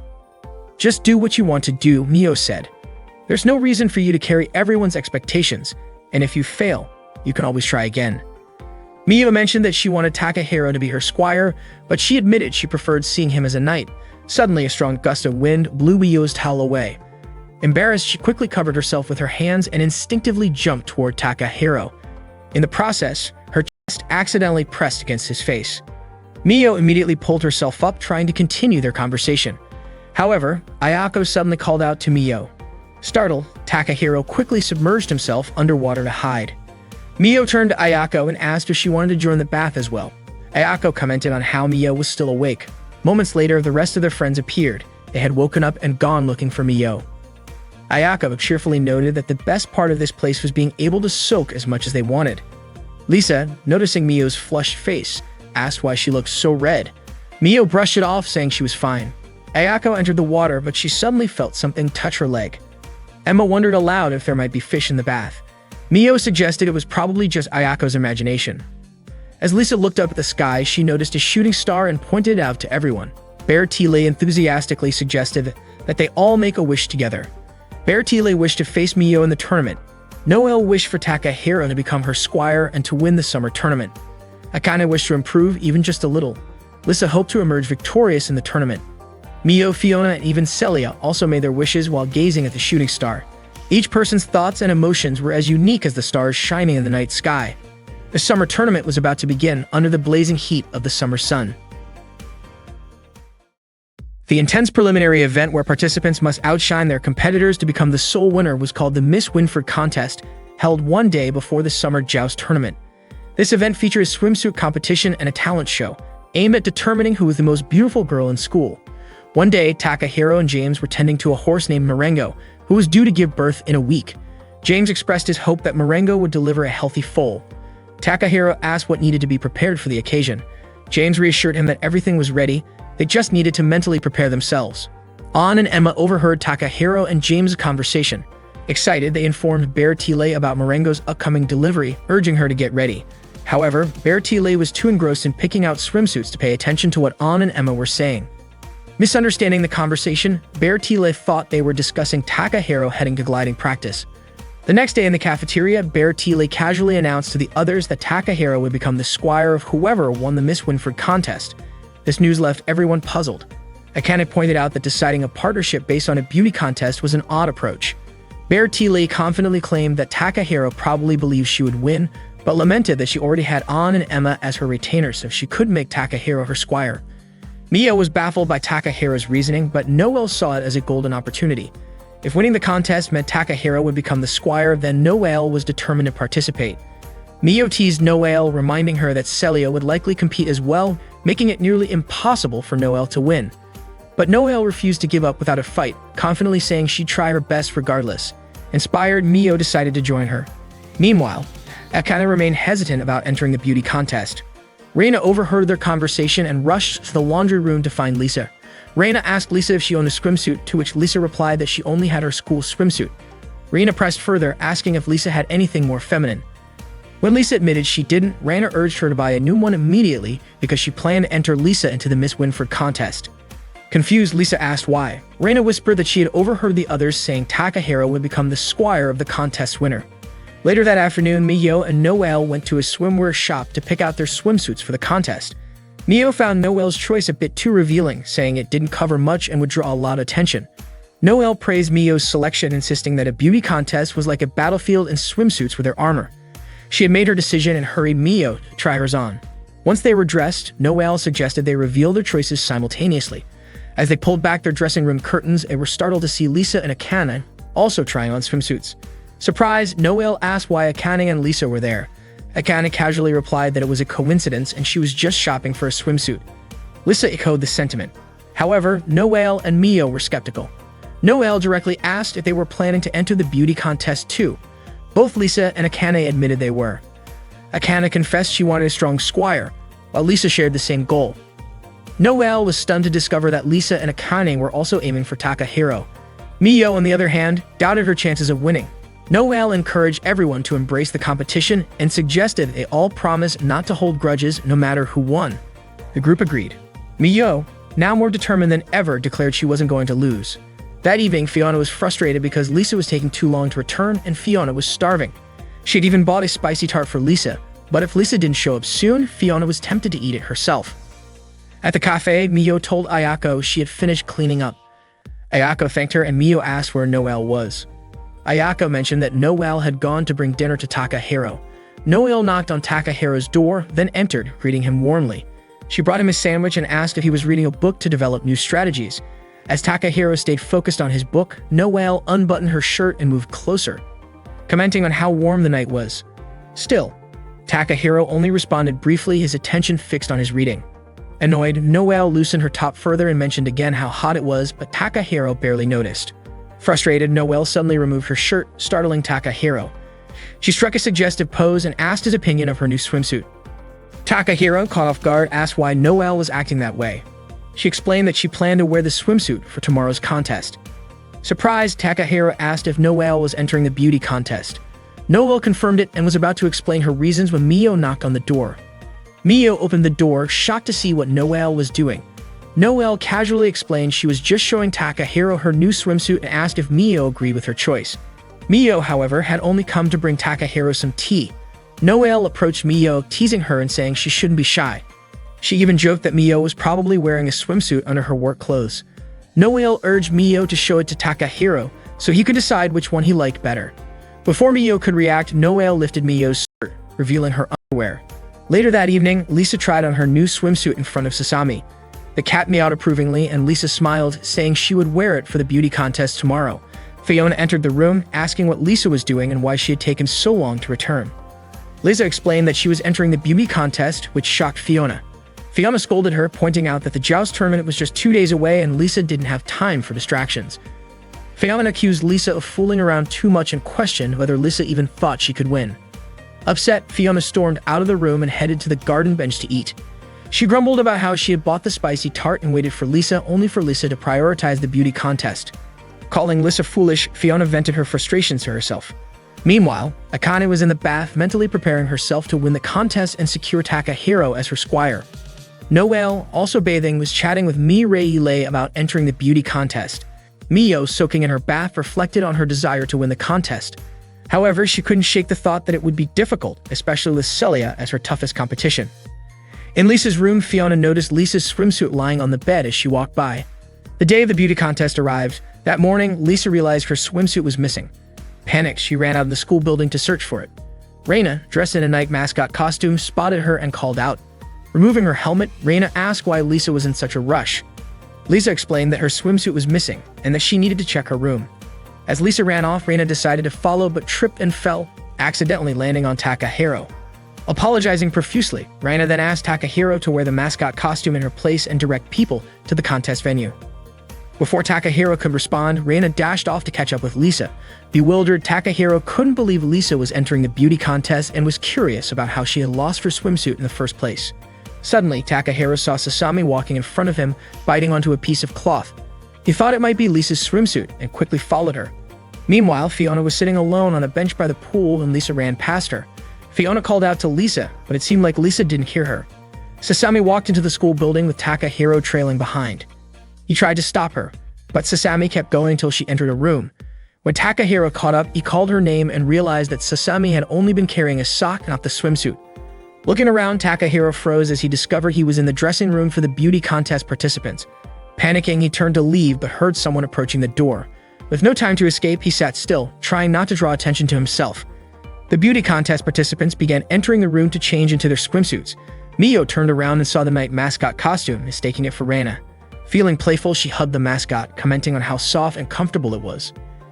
Curious, Noelle decided to try hugging it too and agreed that it was incredibly cozy. Akane, intrigued by their reactions, wondered if it was really that comfortable. She gave it a try and was amazed at how good it felt. Soon, everyone in the room took turns hugging the night mascot, much to Takahiro's growing discomfort. Reluctantly, Takahiro endured the situation until everyone eventually left the room. Suddenly, there was a knock on the door with someone reminding the participants to get ready. They quickly changed into kimonos and rushed out, leaving Takahiro relieved to be alone at last. Elsewhere, Fiona was walking near the back garden when Takahiro, still wearing the mascot costume, approached her. He asked if she had found the swimsuit yet. Fiona, confused, asked what he was talking about. Takahiro removed the mascot helmet and explained that Lisa's swimsuit had gone missing. Fiona, still clueless, admitted she hadn't heard about it. Takahiro mentioned that Reina was worried about Lisa losing her swimsuit since Lisa wouldn't be able to compete without it. Fiona finally realized why Lisa had seemed so frantic earlier but brushed it off, saying it wasn't her problem. Meanwhile, the Miss Winford contest was about to start on the special stage. Lisa, still unable to find her swimsuit, was growing desperate. Reina suggested she wear her school swimsuit instead, but Lisa had already given up hope. Suddenly, Fiona appeared, asking why Lisa looked so gloomy. Calling Lisa foolish, she tugged on Lisa's skirt, revealing that Lisa had been wearing her swimsuit under her clothes the entire time. Fiona explained that Lisa always wore her swimsuit under her uniform during gym class, and Lisa must have been so stressed about the contest that she forgot. Embarrassed but relieved, Lisa thanked Fiona, who urged her to hurry to the contest. Reina also encouraged Lisa to move quickly as it was about to begin. Lisa hesitated, thinking she wouldn't make it on time.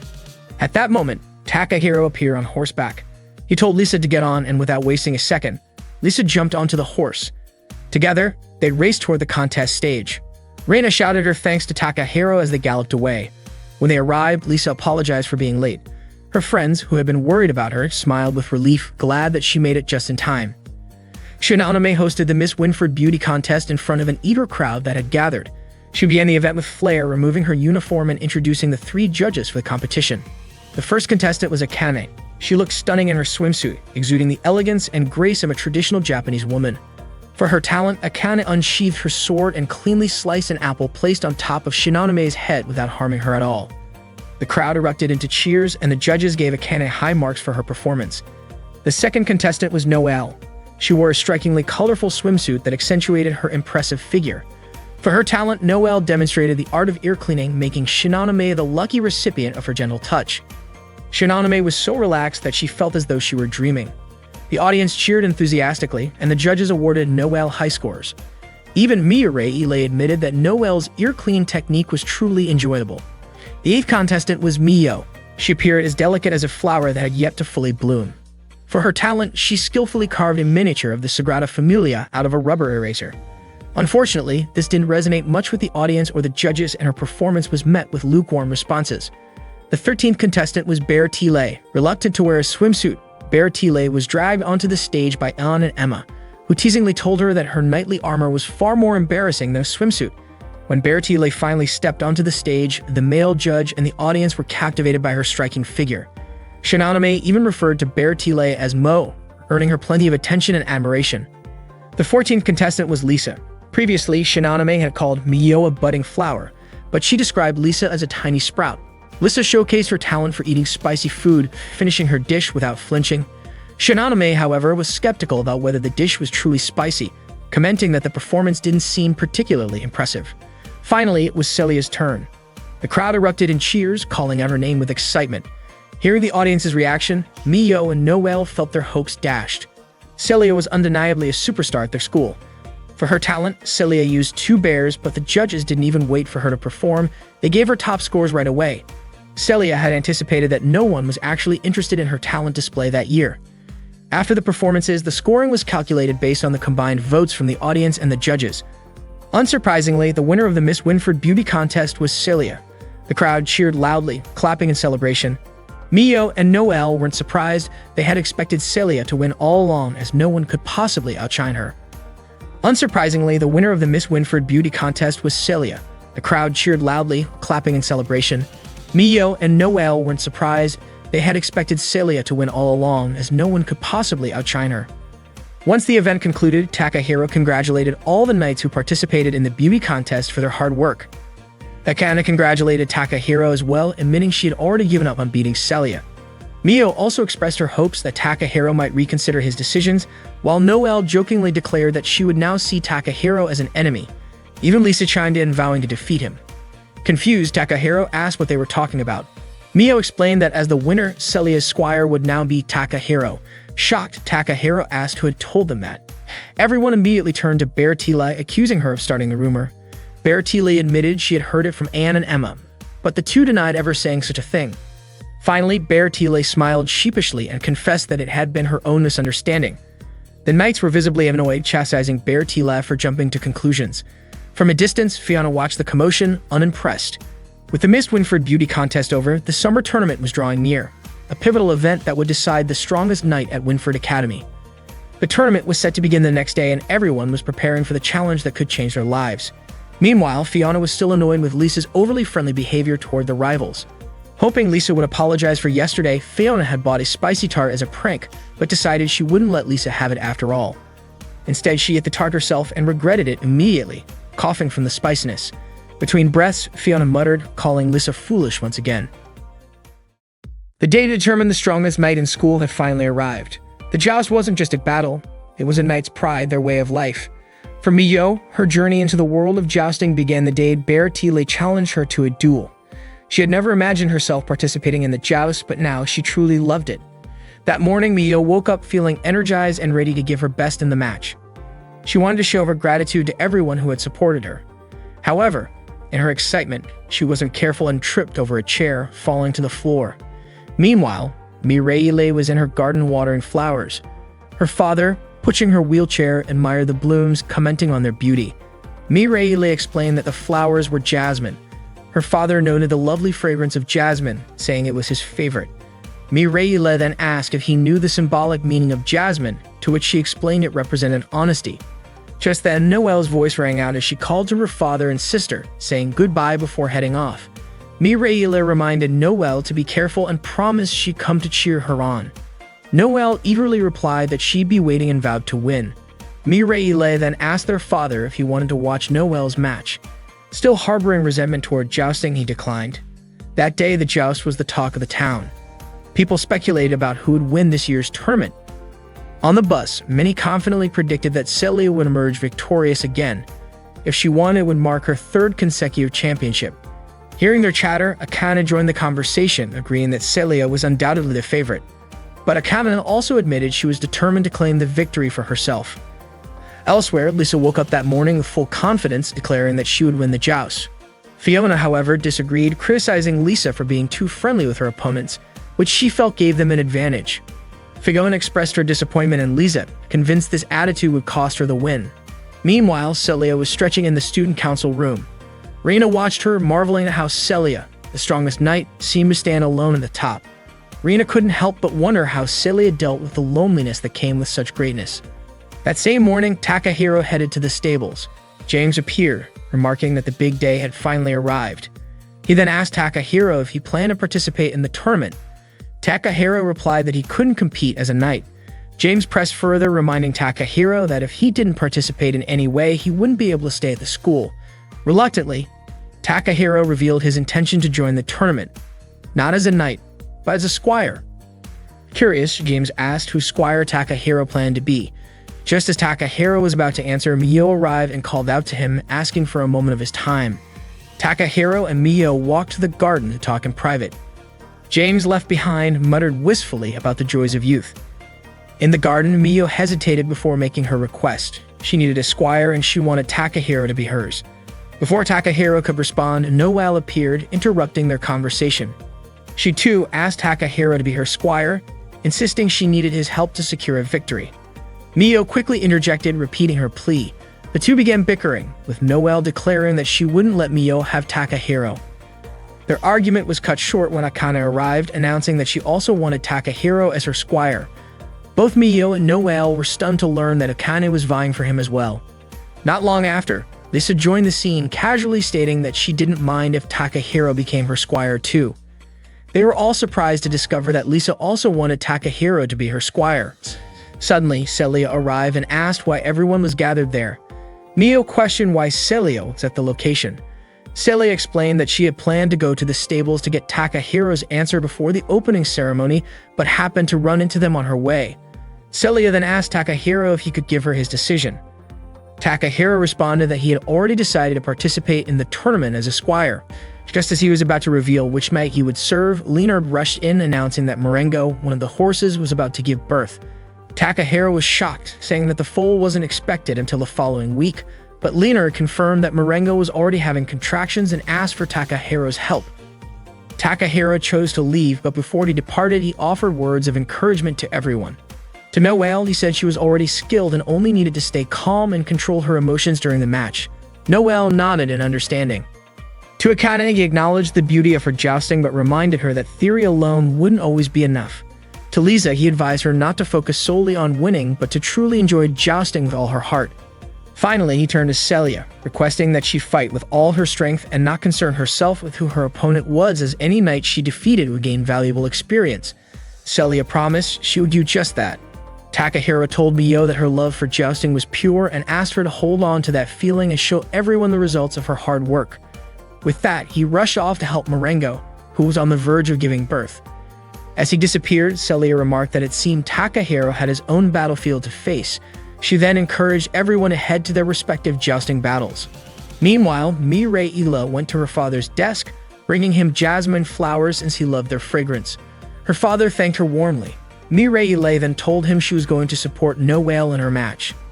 The Summer Joust tournament at Winford Academy was about to begin. Celia, as the student council president, opened the event. She urged the knights and squires to pour all their potential into the tournament and prove that they were the strongest. The crowd erupted in cheers and applause. In the stables, James, Leonard, and Takahiro encouraged Marengo as the horse struggled through labor. Takahiro prayed for Marengo and didn't forget to send prayers for his friends competing in the joust.